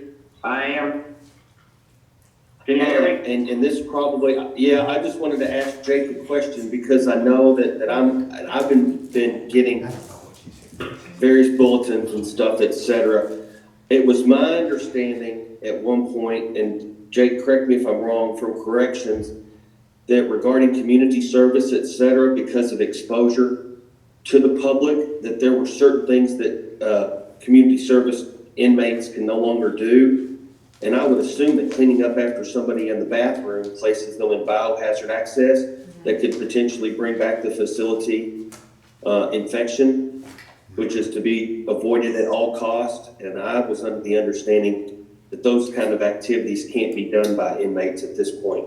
If you're talking about cleaning up restrooms, et cetera, after somebody used it, I think that would fall under the category of a prohibited activity for community service inmates. I may be wrong, but I just throw that out there that they would be very much potentially exposed to bringing it back to the facility. Okay. You are correct. They have discussed that, and right now we're not allowed to let them go out at all. So I'm not sure. I know they're working on plans to get some type of thing going in the future, but I'm not sure when that's going to happen. Okay. Squire Booth, did you have a question? Oh, I just had a comment. There's difference between the golf course part-time workers and the golf club or office part-time workers. And if he gets 3 in the golf club office and 6 for the golf course outside, then that would be 6 salaries cut from the budget. And I just wonder if that is a feasible thing. There's 2 separate categories of part-time employees there. 3 for golf office, 6 for golf course. Is that something that can be done? Well, it's called the golf maintenance. One category is golf maintenance, where he has three. He has positions for 6, and he only has 3 coming back to that. There's the golf course, and there he needs 9. Is that correct, Charlie? Yes, yeah, the two columns or the 2 sections that we have at the park, you know, one is park and park seasonal co-op workers, and then the other is golf and seasonal co-op workers. So all those are primarily seasonal. We did have one co-op this year on the park end, but no, yeah, it's up to 6 for the park and up to 9 for the golf. Yeah, as far as if you look at the golf, the Lakeview Golf part, the salary you see there, that's our green superintendent. He's full time. The seasonal co-op workers, that's one golf maintenance guy outside mowing and doing all that stuff. That's only one. The rest of those are in the shop doing rotation, and not 40 hours a week type guys, but part-time seasonal guys splitting up the schedule. You know, some working 4 days a week for a few hours. You know, some work. You know, these are not 40-hour a week type guys. They're all part-time workers. Do you pay them by the hour? Hourly wage, yes. So, Okay. Can you get the job done with 6 of those part-time workers for the golf course? no.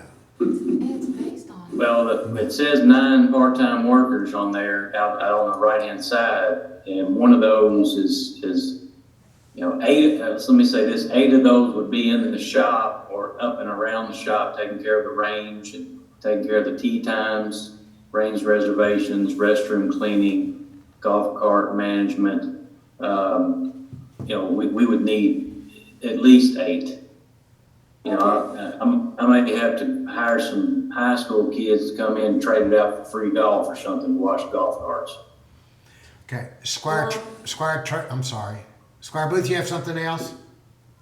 No. Okay, Squire Tracy.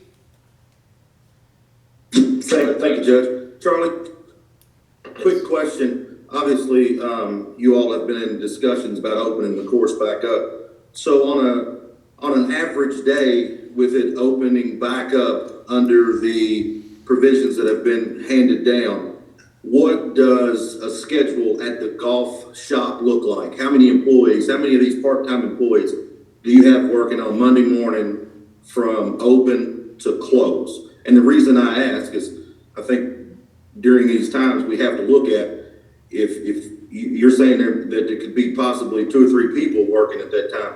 I think you have to take in consideration is how much are you paying out and how much are you bringing in? So do you have a schedule in place, or do you have a schedule planned, what it would look like? Very good question. Yes, we're working on that. We're looking at opening up at 10 a.m. instead of daybreak or 7 or 8 per se. So, you know, we're looking at maybe at 10 a.m. to going to 7 or 8 at night. I think we could probably take tee times or range reservations up to 7 p.m. and then be able to close up in a reasonable time.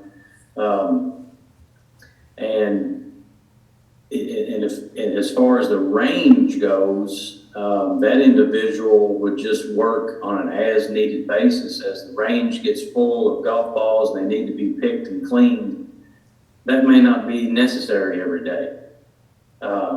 Then of course, you know, and of course, if rain comes into play, then, you know, it pretty much slows everything down and shuts some areas down per se. But, you know, as far as the golf cart, the management of the golf carts and the restroom cleaning and stuff, there'll be some early on trial and error just to see how busy we get and how the public reacts as they come out and want to play. Early in the day, it may not be all that busy. Typically, it sometimes isn't because it's still cool in the morning. You know, and it didn't get real hot yesterday, but when I left, probably around 5:30, there were 17 cars in the parking lot. So there you go. You just ramped it up to a lot of cart use and range use and stuff in the evening. So, you know, those are, that's a great question as far as what we're going to pay out. I do know that I have to stay under budget. The judge told me, you know, if it's $11,730 left, stay under that, make it work, adjust your time, send people home, but keep it safe for your employees and the public coming in to use the course. So it will be flexible. I can tell you that. And if we don't need people at a certain time, we're not going to staff it with 3 people, you know, daylight to dark. Squire Tracy? Thanks, Charlie, and hopefully you got a chance. I was walking yesterday and noticed that it looked like there was it must have been a senior class kind of get together to play golf.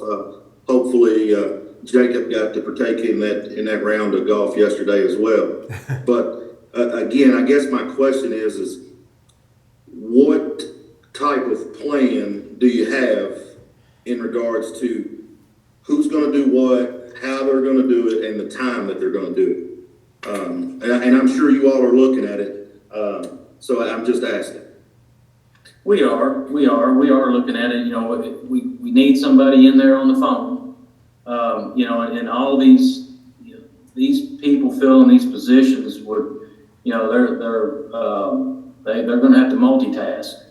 You know, we're not just going to have somebody come in there and hold the phone and walk around. You know, they may have to clean restrooms or go out back and wash range balls, or go out front and wash golf carts, and vice versa for all of the employees. You know, if we've got somebody that's mainly out there taking care of golf carts, if it's slow, they can go help on the range.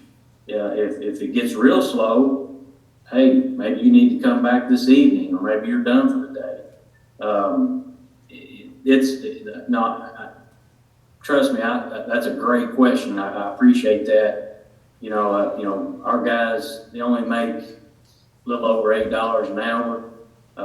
So you're looking at, you know, if we've got 3 there at one time, you know, you need to cover $25 an hour. So, you know, we're going to try to, our income this time of year escalates. It does go up, the revenue part of it. So, you know, we just want to outpace the cost, and we hope we slam it, really. You know, usually in May, June, July, those types of months, you know, we can make $20,000 in a month. So, you know, there's revenue to be had to offset and far outweigh and cover the expenses of it, especially the salary part of it, you know, especially for seasonal part-time workers. Okay, Charlie, Squire Muller's got a question, and then Squire Sebastian has a question. Well, I was going to switch gears and let Charlie have a break. Squire Sebastian, was yours for Charlie? Well, I haven't had my shot yet, guys. Okay, we'll get you in a second. 3 minutes left. What did he say? Go ahead, Squire Sebastian. Go ahead, Sebastian. Okay, Charlie, you used the terminology about outpacing the cost, that revenues are outpacing the cost, or that's the desire. And from what I've seen from going back over budgets, that's not been the case. So with the implications of people possibly not turning out as they have in the past under new conditions of social distancing, etc., how can we anticipate outpacing the cost when we've not been able to do that under prime conditions? A good question. Yeah, on the overall budget, you know, as when I talk about outpacing the cost, that's the seasonal co-op workers that, you know, we want to bring back, or the seasonal guys, you know, the cost to operate the golf course historically for the past 16 years that we've been running it, we have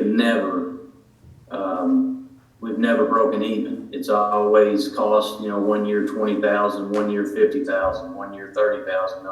So, you know, we run it like a business, but we also understand that it's a recreational service. So, yeah, if I would love to say that, yeah, we can outpace the complete operational cost, but yeah, that we've never been able to do that. That's not how it's set up and designed. You know, we don't have a teaching pro and bringing in lessons, and we do a whole lot of outings and try to create unique revenue spots. You know, we've just basically ran it bare bones, and that's a good question. But yeah, it's just been a recreational service, and we try like heck to get to the operational cost with revenue. Okay, Squire Moore? Yes, Judge. I'm pretty up to pace on what goes on at the golf course since I've spent the first 8 years of my working career there, from 8 to 16. I want to talk about the election per diem. Am I not correct in saying there's not an election in 2021? Susan? Yeah, I don't think there is. Susan, can you answer that? I've been waiting for policy direction for many of these items from the higher ups, and I think it's just because so many of the decisions haven't been made yet. So I haven't heard what the planned costs are for the elections, and with the election being pushed back to June, if we're on a cash system, if it's June 23rd, certainly well, now Lambert, you know this is for November. This budget is for November. Pardon me? It's $34,000 for November. It's about $76,000, and then what's going to happen in June? Is it going to be all mail-in, or are we going to have in-person voting? Okay, well, Jeff is going to come to the court on Friday to speak, to let us know all of that. Now, what we can do is, the reason he put 76 in is because he thinks, or at the time when his discussion with us was about this, that it was going to cost us more for the mail-in, that we would have to pay for the mail-in. But it's looking like, and so we can change this. That's a great point. We'll talk to Jeff on Friday, and there may be an adjustment that we can make to this on Friday. That's what I was getting at, Judge. Yeah, the good point. Squire Muller. Squire Muller. Yes, thank you. Could I go to page 4? I know we're going to try to wrap it up. This is another one of my questions. Line item 01-5091-705. The IT data processing, the budget for 2020 was $35,000. We've only actually used 16 and some change. Is there other equipment that was supposed to be bought? I'm wondering why there's such a discrepancy there. Okay, so as Andrew said, the laptops, a lot of the equipment was bought from COVID. Andrew said we would have used all the money, but COVID, we were able to go through COVID in that. Andrew, you want to speak to that, please? Yeah. If it wasn't for COVID, we would probably be going over due to the emergency expenses. If it weren't for COVID, we'd be going over our budget this year. So that's one of the reasons why we're under. Also, remember, we had a big discussion at the last meeting about the new email system that we need. And that new email system is going to cost us $30,000 a year. And we have to have that. So, if we look at, at this year's budget, that's only going to leave us $5,000. If we take 30 for the email, that's only going to leave us $5,000 for the rest of our operating expenses, which, IT is expensive, and there's no way that, we're going to get by on $5,000. So that email project that has to go through, that's going to be a big thing next year.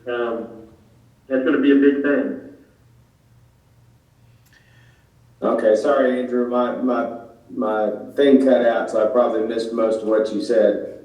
So your email, budget is at 15,000 and currently we've spent 16, right? So we can't be at 35 for next year is what you're saying? Sorry. There's no way we can be at 35 next year because right now we're not paying anything for email. We're getting our email for free.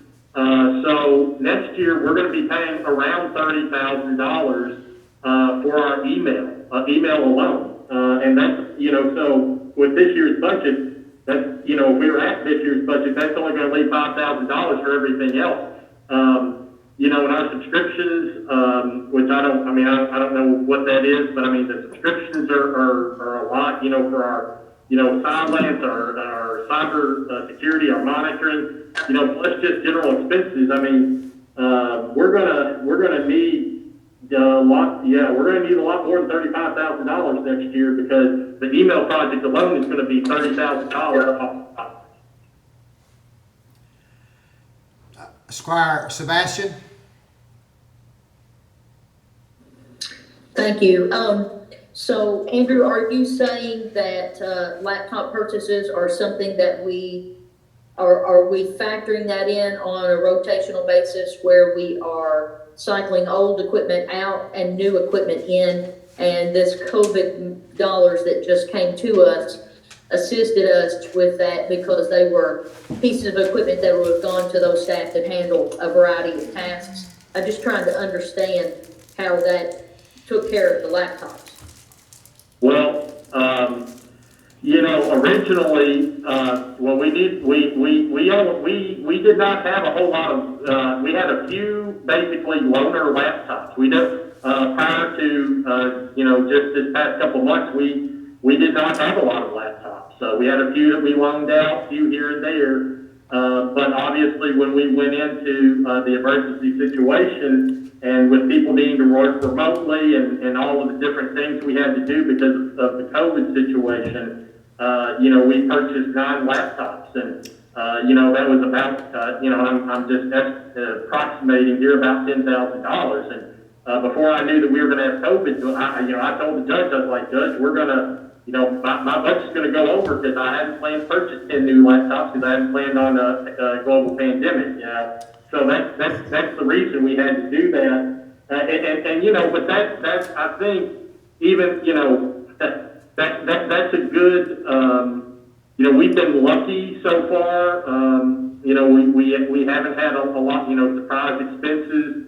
But $10,000 in IT is one piece of equipment sometimes, server. If you have a lightning strike or something, or whatever happens, you can spend 10 grand like that. So that's the situation with the laptops is that it was we weren't planning on buying 10 laptops until the emergency situation.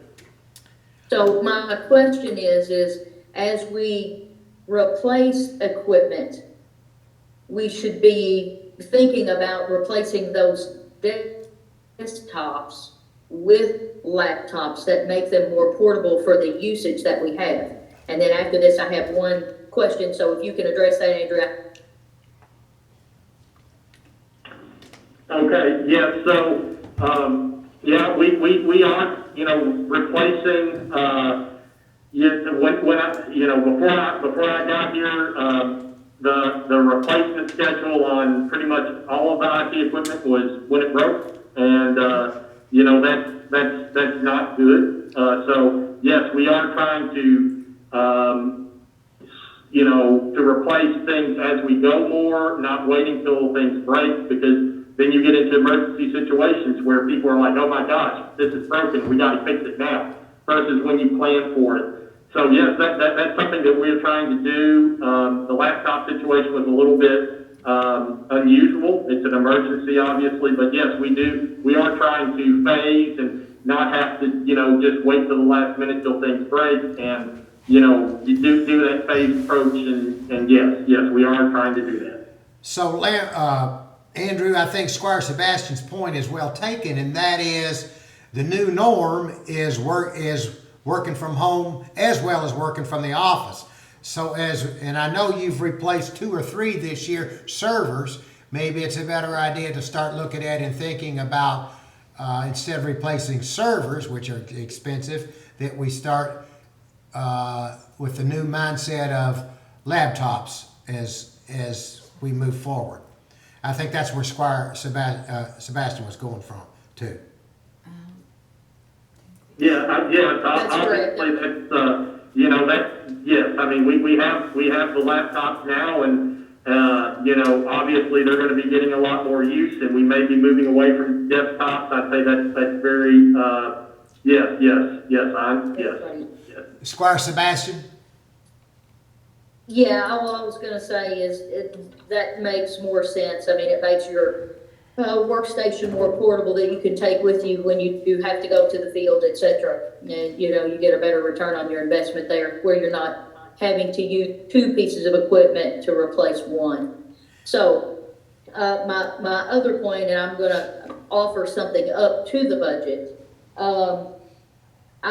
I'm gonna just, we're looking at training, and I think Squire Moore referenced the 40 hours each year that that the magistrates are, I think, required statutorily to participate in training. So we've been really focusing on the expense side today. So I'm going to offer up to the court that I'll be happy to cover the cost of my training. I'll personally write the check or whatever for my training for this coming year to make the good faith effort to, again, continue with professional development. Everybody has said that is critical, but I'm trying to find a way that I can personally put something toward the budget rather than be the one sitting here on the other side constantly taking away. I'll be happy to kick that in and pay for all my training this year so that I'm putting something toward the budget, as well as I'm trying to look at it with the critical eye 100%. And that involves me as well. So that's a good point. We did cut the magistrate's training budget from 16 to 12. Last year it was raised from 12 to 16, and we only spent half of it. What is going to happen this year, as we all know, that the conferences, and this is a big if, there may not be any conferences, so we don't know how all that's going to play out, and so I think 12 will adequately take care of that. Squire Sebastian.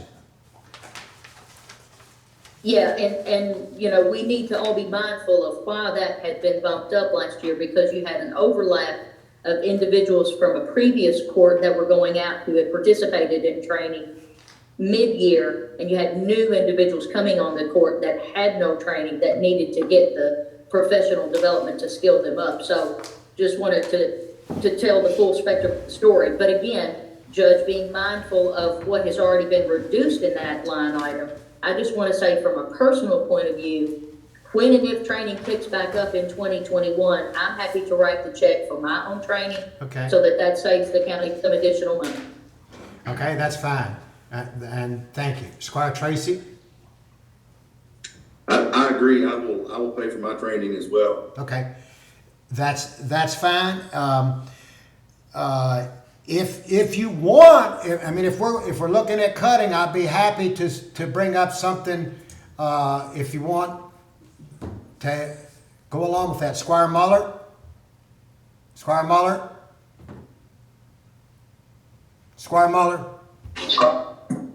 Yes, Judge. Sorry, I'm having some difficulties here. Can you hear me? Yeah, Can you hear me?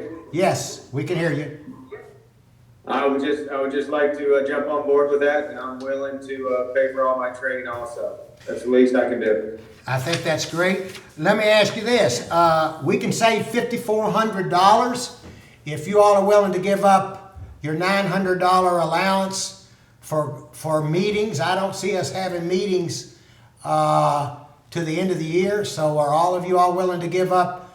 If you give up $900 on your quarter, I don't see us having committee meetings, and you're getting paid $900 a quarter to have a meeting. Are you willing to do that? Are you willing to do that? No, Judge, I'm not. Okay. All right. And Judge, I can't afford to do my own training either. I understand. Okay, but we got 3 that want to do that. Squire Blackburn, are you trying to say something? I'm sorry, you're good? Okay. Squire Booth? I would be glad to pay for my own training. We can't go to Louisville. We don't have a hotel bill, so I think I could do that. Okay. So that makes 4 of us. Well, and $900 that's for committee meetings, and I swear I don't go to committee meetings. I know I'm on some, but I don't ever hear about their meetings, so I don't go. So I'll give that up too. Okay. All right. So there you go. All right, so here's what we need to do. We need to come back and recap where we are. It's 3:15. We're supposed to end at 3. So I'm going to go through, I'm going to go through line by line of what I understand we are, and we'll make decisions. And Susan, you bear with us, and let's go back to office supplies 445.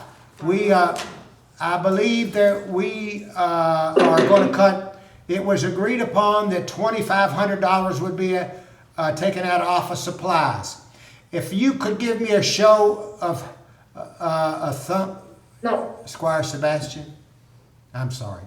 Go Sorry, ahead. I'm waving vigorously because I was utilizing that as a reference point across the board. Squire Muller encapsulated that reference point very well in saying, my point is if we were looking at the projected totals across the board, and I only this as an example, if we could utilize as our budgeted figure for 2021 the projected totals, because they are more in line with what the historical spending pattern has demonstrated over this year, and in many cases, Squire Moore, I have looked back over several years, and they coincide with several years back.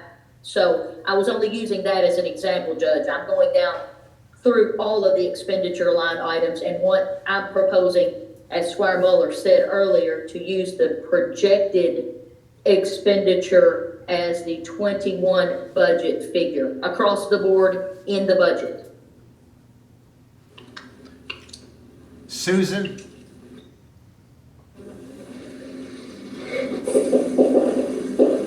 Yes, I'm hearing everything. I'm not sure I'm understanding. Is Squire Sebastian asking us, does it, whatever that has been spent today, that's what his budget, we're not finishing out the year on our projection? What are you asking, Squire? Are you making a motion for something? I'm not sure what you're saying. I'm sorry. I'm not following you. That's okay, Judge. I'll lay the breadcrumbs one more time. So, on the projected line item, Susan has that as the projected expense for the entire year, okay? Just Judge nod if you're understanding that part of it. So I can see you. I'm hoping we're having a two-way here in a room. We can normally do that. Well, it's not just for me. I think it's for everybody too. We're all not, I don't think everybody's on the same page you're on. So they're trying to get on the same page. So if I go to item 445, office supplies, there's a $21,000 budget. We've spent $17,253. The projected total is going to be 18.5. So I said to you, we were going to cut it 2,500. You said, oh, no, let's don't cut it. So what are you saying? No, I didn't. No, sir, I did not say that. So, Okay. again, I'm gonna go back to, I would like to use the projected total column as the budget figure that we use for 2021, okay? Okay.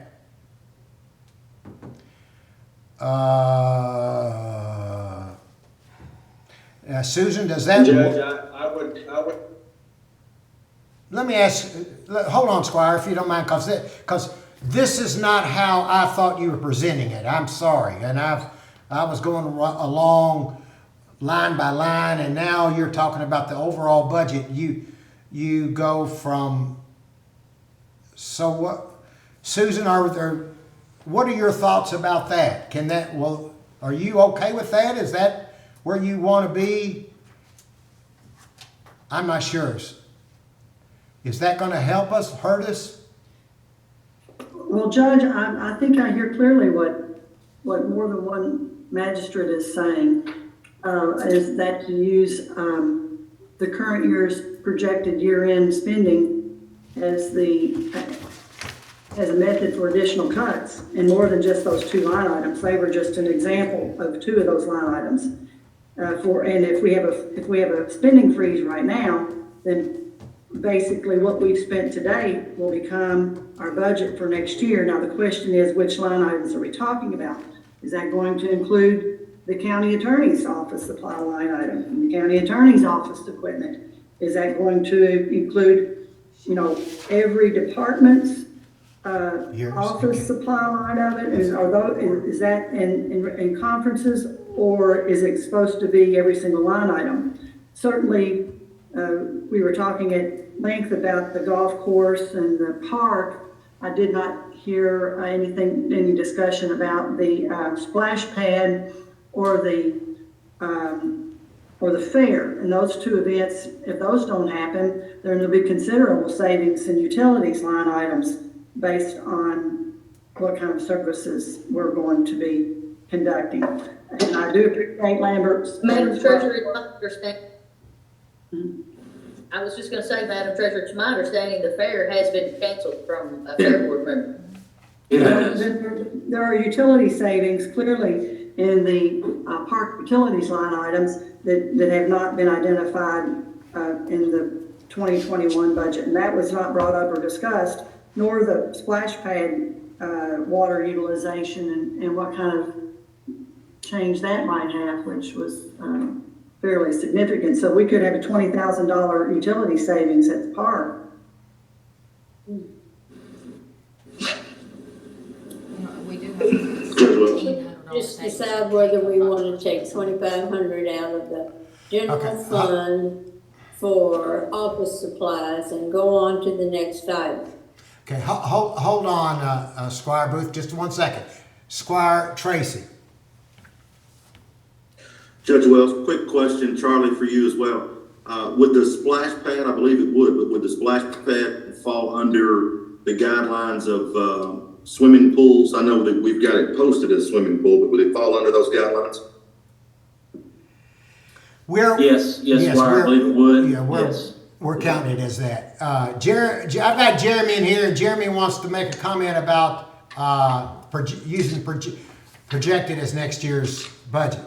A couple line items you can do that with, but like one of mine, we've been asked to stop spending, and I had some pretty big ticket items that we were going to do, and now we're not going to be able to do that. So that would cut mine, $10,000, $12,000. So there may be a few that you can do that with, but I don't recommend doing all of it straight across the board like that. Would any other department head like to comment about only doing projected? John Mitchell, what would that do to the road department budget? Yeah, I don't see the figures on my screen at the moment. They were there earlier, but the projections are gone. And I know my big account, my 730, which I've about budgeted 600,000 this time, and I've only spent like 140 something. And I think I knocked that projection way down, around the 200 mark. So, projection on that side would kill me. And Robert hasn't purchased any of his uniforms. He held off to the next year. So. Okay, so several of them have not, we're talking both sides of our mouth. We've asked them not to spend, and then we're gonna turn around and virtually, I use the word punish, but it's not the right term. We're gonna now punish them because we told them not to spend and try to save money to get us through the end of the year, and then we're gonna hold them responsible for what they didn't spend, even though they need it. So I don't think that's quite fair. I understand. I think you all are looking at possible ways to save, but it's really not a fair way to present it to the departments who are doing the best they can to save and then turn around and not get what they need to save, hoping that it'll be in the next year's budget, and it's not going to be in there. So like, Hey, y'all. Go ahead, Rick. I was going to say, and thank you, Susan, for throwing me in the mix there too. You can take a look at my office equipment one. It's locked in right now at about $900, about $5,000. And if you want to lock everybody else in, we'd lock in for that same amount. We try to budget that. There's not a lot of equipment that we have to purchase every year. Our big expense was when we moved courthouses. I do suspect that we're going to have some additional equipment once we get some guidance on judicial centers opening up and what we've got to do from the prosecutorial side. But I just wanted to throw that in there. I didn't get a chance, and I think you take a look at mine on that line item. If you want to lock it in, lock mine in at $1,000 for now. If we need anything, we'll come back to court and ask for a line transfer. That takes $4,000 off the table. Did you just buy a server, Rick? Yeah. I don't show it. It's not showing coming out of his. And of course, as Andrew said, if I had it to do back over, I've never had a laptop personally. I've only used a laptop. I don't have a desktop. Never had one since I've been practicing law. Knowing what I know now, we would have all gone for laptops. We do have some availability for some of those items through our prosecutorial function through the state. So that's why you see some of those changes, because they also, as you know, we've got 3 assistant county attorneys who are state funded, and they provide resources and support for a lot of our prosecutorial functions outside of fiscal court functions. So I just throw that in there, Susan. It's a great idea. If y'all want to lock it in, you see what ours is. Lock mine into 1,000, not 5 or 10, whatever it is. Is that the only cut you're going to make, Rick? I'm looking at it, Court. That's about all I got, Judge. I mean, ain't nothing left. Everything else is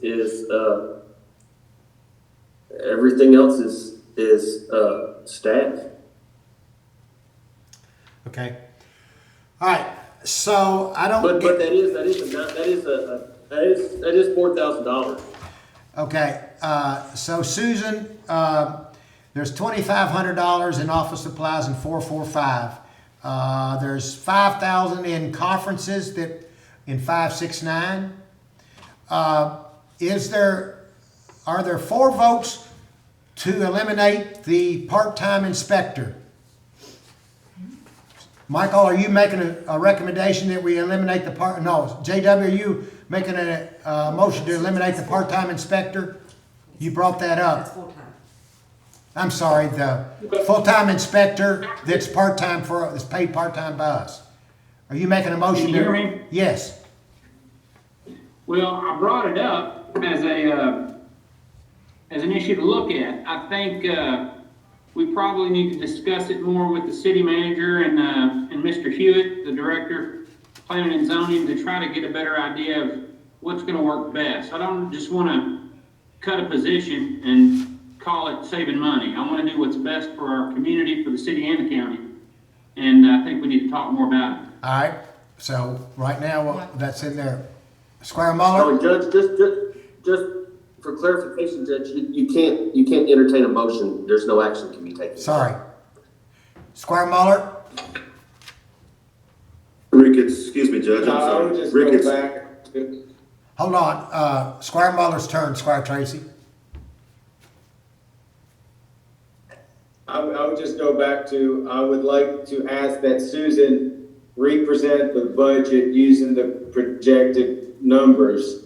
And I disagree. I don't think that's taken away from the road department or anybody. For instance, you know, their budget for this construction year material was $140,000. They've used 67. She still has 115 in there. So I think it's all based on pretty good track records. So I think it would be easier to present a budget with the projected totals, and then if department heads need to request, like Jeremy or whoever, that we add a little bit back, I think that might be a little quicker way of doing it.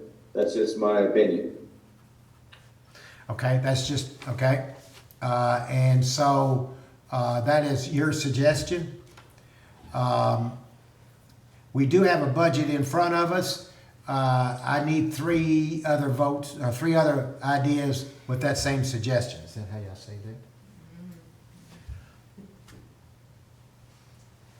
So see what Scotty wanted, he was gonna. There's, okay, I only see 3. All right, there's 4.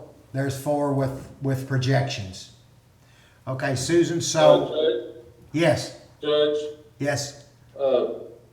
yeah, I would like to see what that looks like, a little, you know, whenever our next meeting is.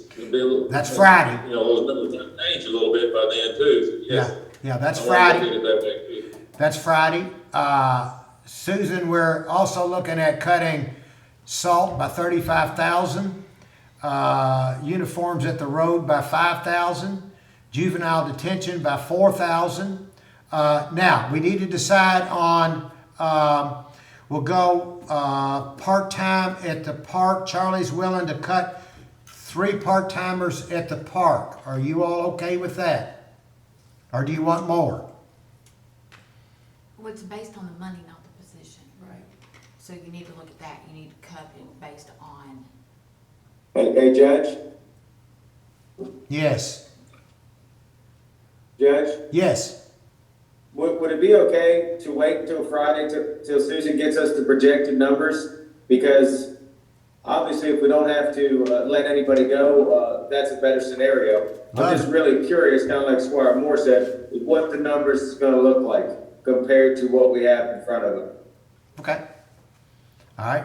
All right, that's great. Well, maybe we can keep it. So, Susan, let me ask you this. Can we present this tight budget? Now, remember, Friday is only a first reading, and there's not a vote on the budget.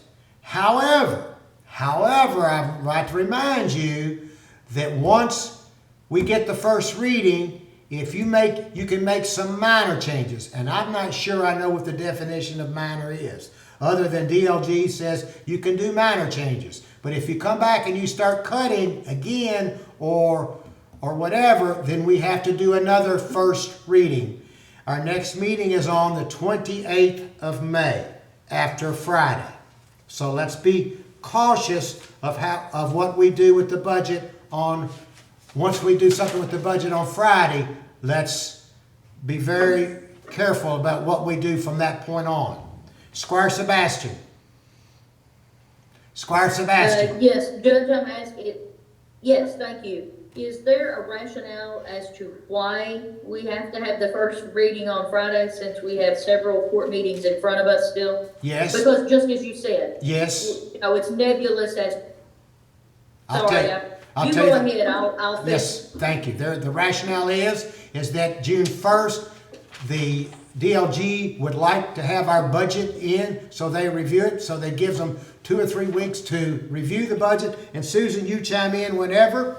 And if you don't, and If we don't, just like last year, we were on June 30th at the last minute, the last second, and we voted on the budget and it's 4-3. This year, June 30th, Squire Blackburn will not be here. And so we're trying to make sure that we get everything done so we're not at the last second again. Susan, is that correct? I'm here. Please answer to the question of Squire Sebastian why we are trying to get it done by June 1st. We do need to, Sorry, move forward. that wasn't the question. My question is why we have to have the first reading on Friday. My question wasn't about June 1st, because we have another meeting prior to June 1st. Sorry. I just want to make sure that's clear. No, we have it on May the 28th. So are you asking not to put the budget on until May the 28th, Squire Sebastian? I'm not sure what you're saying. The reason we were putting it on we were putting the first reading on this one and the second reading to adopt the budget. I'll comment. Yeah. This is Susan. Moving to review a proposed budget based on projected totals will take time to compile, and I would appreciate that the court would want time to review. That will not be possible by Friday morning at 9 o'clock. Okay. We have a draft of a budget with some line items that have made changes today for some cuts in the column that we've discussed. Some that have been kind of broad we don't have numbers to yet, but we have those numbers. But it doesn't sound like that there's, to me, maybe that there's a consensus for doing that, and that there wants to be a closer examination of some more changes. That being said, I'll throw also in that we do need to move forward with it, getting the budget, at least the first, we have to get the first reading in before June 1st and get it to Department for Local Government by June 1st. And then for their review and back to us and for June 19th action, is my understanding. So I have not been told of any constraints there. They usually move them through as quickly as they can, but I guess where I am on this, it sounds to me like we need another court meeting in between the 15th and the 28th. And that would be on Friday. We could possibly have some more discussion about where court wants to go, concept-wise, broad concept-wise, if they want to. But I will not have time to compile all of the numbers that they're asking for 9 o'clock Friday morning. I have personal time off tomorrow afternoon that cannot be changed. And the budget has to be more than the appropriation side. It has to be incorporated, with the balances, to offset on the revenue. So all those worksheets have to be changed as well, with some tie-in.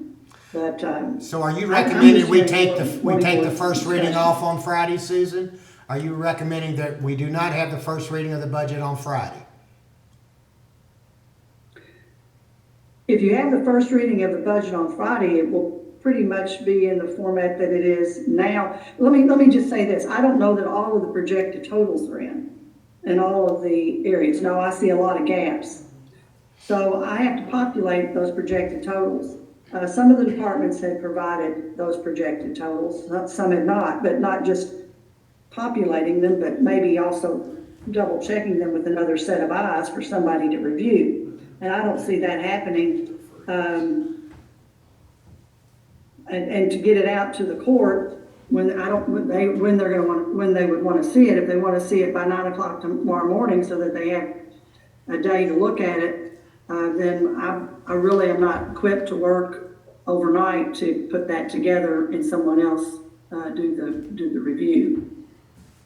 Michael's got his hand up. Okay, so we will take Squire Sebastian, we will take the first reading off for Friday. That will come off the agenda. And then we will talk about when Susan will be ready, and we'll have to schedule a special meeting. She said that next following Friday, I thought. Well, I haven't said that. We will talk about when we will schedule the next meeting, budget meeting. To do the first meeting, Well, what? I would like further direction from court if the consensus is they want every single line item budgeted at a projected total, or if it's just targeted at uniforms, office supplies. If it's targeted at a certain category of line items, that would certainly make it easier. But there are many line items, as in fact, most line items, I don't have spending authority over. I see maybe some encumbrances out there in purchase orders, but I do not know the exact needs from Charlie and the golf course chemicals, or the planning and zoning and whatever expenditures that they're making. I don't see them quick enough in order to say, unless you're going to have specifically a spending freeze in all of the categories, then that's the only way I'm going to know. And basically, that's whatever our court report is for Friday. Yeah. That's where the spending will lie, and that's where projected totals are. So are we saying that you've got specific categories that you want to look at to hold to, or is this every single line item? Well, I'll Squire Baller has his hand up, and then I'll go to Squire Sebastian after that, because this is their recommendation. Susan, and thank you again for everything you're doing. My personal opinion is we do it for every item. I think we schedule another meeting, we take it off for Friday like the judge said, and at that time, if there's something that isn't sitting right with any department head and they want to talk about it, then I think that's the time to do it. But I would like to see the next budget using the projected numbers, and then we go from there. Squire Sebastian. Thank you. And Susan, I noticed on here, there are several blanks in the projected total. So I don't know if, I'm presuming that you were working to develop the projected total. I don't know if you were getting the projected total from the individual authority over a specific budget area. So I should have asked that. I know on my sheet, I marked up specific line items, but I don't know, other than each magistrate individually sharing what their thoughts were per each line item, how to address this another way other than to go as a whole, or you're going to get 6 different potential, or counting the judge, 7 different potential spreadsheets back from folks with changes in them. And I don't know how you would manage that.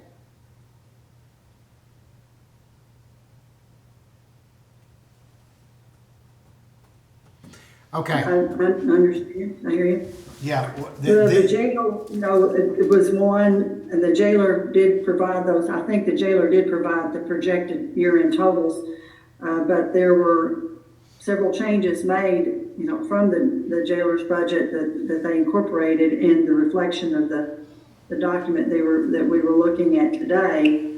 And I don't know how the jailer feels about, being able to come up with additional projections, because I'm kind of an end user, so to speak, a compiler. People do provide me with a lot of information that I have to compile, and then based on the timeliness that I can get that as to how quickly we can turn around another document. So I don't know if are we asking the jailer to go back and review their projections and change those, or I'm not, is that included in this operation, or am I also supposed to be looking at the coroner? When we get into the elected officials, it gets a little bit murky sometimes. I'm not sure what direction I'm being given.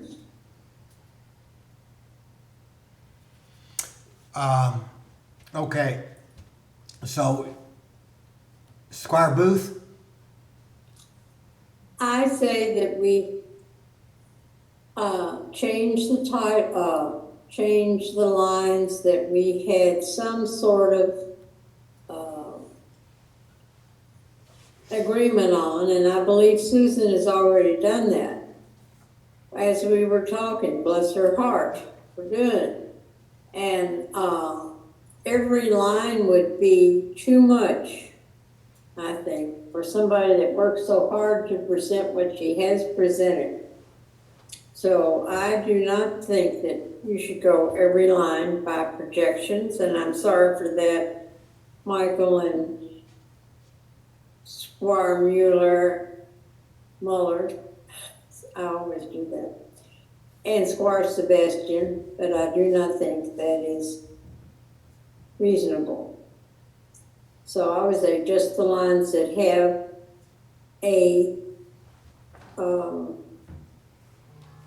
an entry in the change column, which was very good that you put that in, the change column.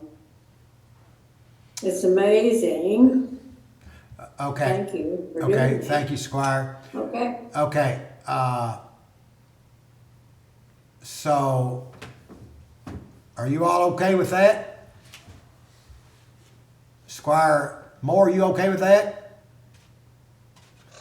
With what, Squire Booth just Marty said? Yeah, just putting in where she's done projected. well, I'm sure that, Susan's probably knows the ones she can do, and those are the ones that, when I first said that I wanted to look at those, that's what I was talking about. I don't want her to have to dig into stuff she doesn't know unless department heads could present that. But, and I knew when I said that there was no way she could do that by Friday, so. Yeah. Looks like we're gonna have to have a budget, a special meeting actually, that we can actually vote in, Yeah. next week.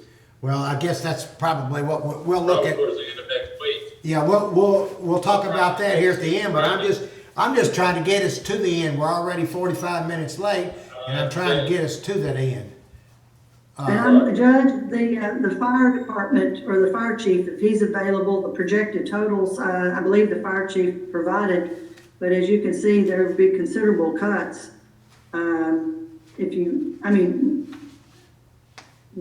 Based on the numbers as they're entered now, Chief. Chief, you want to speak to that? Thank you, Senator. I can assure you, this budget last year's budget was thrift conscious. We worked very hard on it to be able to accomplish the many things that we've accomplished this year. And this would all but cripple us in the future. We have not ramped down. We've continued to provide services, and we're very proud of that. The cuts an overall cut to that budget that we didn't spend this year, I assure you, the need is only greater for next year. But, we sacrificed for the good of the county, the good of the residents, and to just take a arbitrary, you didn't use it this year, so you don't need it next year, is difficult logic to follow. Okay. Squire Muller?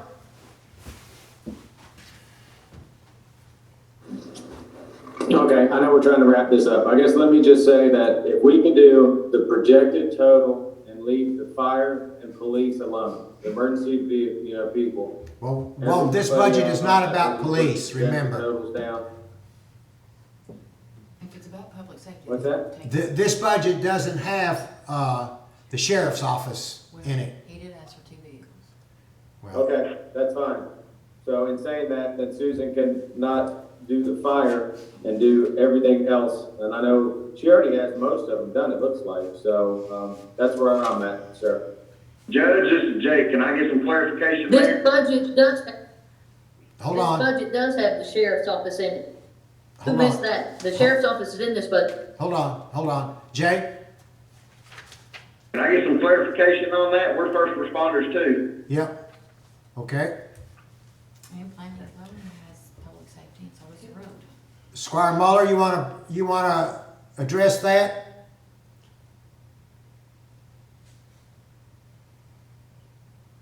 I haven't looked at theirs, Judge. I'm gonna look back through it. I apologize.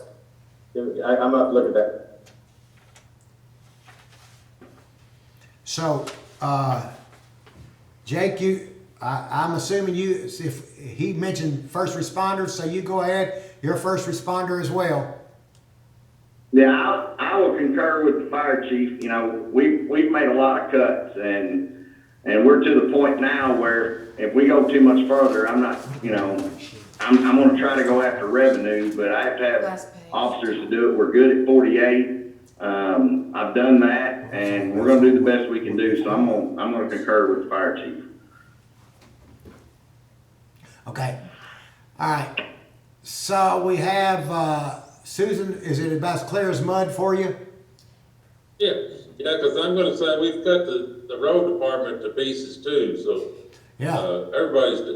Everybody's done due diligence in doing their cuts, so I we gotta agree. be really careful what we do here. I agree, Squire. Like I said before, we can always put some back in, but still we have to be really careful what we do here. Okay. Members of the court, and this is Rick again. One other thing that you all haven't really talked about, and I don't know whether or not you want to inquire of Susan, the focus appears to have been on expense cuts, which translate directly into service cuts. But there's also a collateral discussion that is timely in formulating any budget, which is revenue sources, untapped revenue sources, et cetera, to balance that out. And frankly, and I know that you all are being very, very diligent and extremely precise, impressively so, as to cuts. But like I said, you're all very conscious that expense cuts mean service cuts. And the other side of the equation, it's often said that you can't cut yourself out of a crisis. But there may be other revenue opportunities that the courts can face up either now or later. But please don't forget that as well. Just throwing that out there, give you something else to do. Okay. So, Susan, this is mainly for you. Can you be ready with a different budget for Friday week, which would be the 22nd at 10 o'clock for a special call meeting?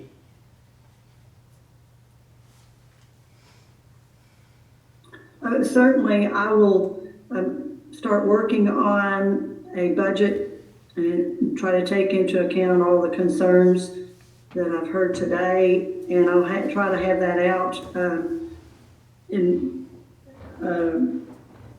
the court so that they have adequate time to ask questions and review. Just please understand that there may be multiple versions that go out before that Friday, just so that we can have some input and feedback would be nice, so that when we come in on Friday that we have a document that we can agree on and work towards adopting. But yes, certainly, I think the deadline would be to have it, to court by, what is it, typically Tuesday? So by Tuesday of next week, so that you have a document to look at for a Friday discussion. Okay. Squire Moore, Now, can hold on, let me make a comment though to what are you there? I am. On the revenue side, if I just do want to make the comment that the only, I have, like I said, kept everything flat. So when you have no growth, that is in a form a cut when you have no growth. So that has been taken into account with a real cut, budgetarily in the payroll tax. And as I said, in real dollars, based on what we're taking in, it's even a more drastic cut. So we are reflecting revenue cuts, which is what's impacting that need for prior year reserves. There is no scenario, zero scenario, Squire Blackburn, of a budget without a prior year reserve budgeted to balance with the revenue structure that we have now. So please do not expect to see a budget that has no use of reserves and that is presented in a balanced fashion, because it's not feasible. Okay, so, Tamara just reminded me that there's who? Judge Wells? Yes, Robert. Robert Hewitt. I'm sorry. May I make a brief statement? What do you say? May I make a brief statement? Make Yeah, a brief statement. Yeah, I'm sorry. I would like to follow up with both what the county attorney said and also the treasurer. On May 28th, I'm going to present this court with an opportunity for revenue. And also in relation to my budget, I would ask that my budget, at a minimum, remain flat. If I'm not able to fund land use planners, inspectors, planning commission members, code books, stickers, permit placards, continuing education required by state law, then there will be no growth in this county. I'm trying to present an opportunity to improve the community. Once again, we want to do it in a responsible way, but I'm bringing revenue opportunity to the table, and I would ask that my budget not be cut, that it remain flat in a worst case scenario. Thank you. Okay, here's what I'm going to say, and then we're going to end this meeting. Next meeting will be, we're going to have a meeting this Friday. The first reading of the budget will be off the agenda.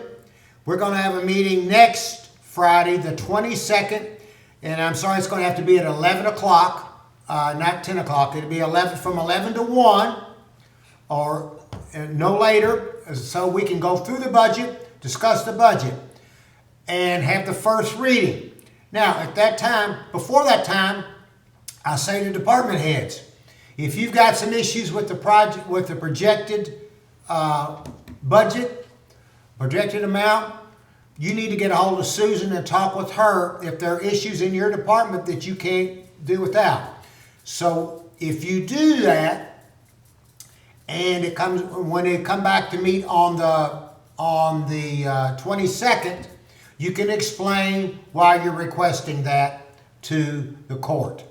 I think that's fair and a way to move this forward so we don't sit and talk forever. I think we've, with the direction of 4 members of the court, we're moving forward in a positive way to get a budget passed. So the 22nd, Susan will present to the best of her ability with projected totals to the best of her ability, and we will discuss any additional revenue, and we will do first reading, and that is all that will be on the budget at that time, be on the agenda at that time, will be first reading of the budget. That will be the 11th, Friday the 11th, Friday at 11 on the 22nd of May.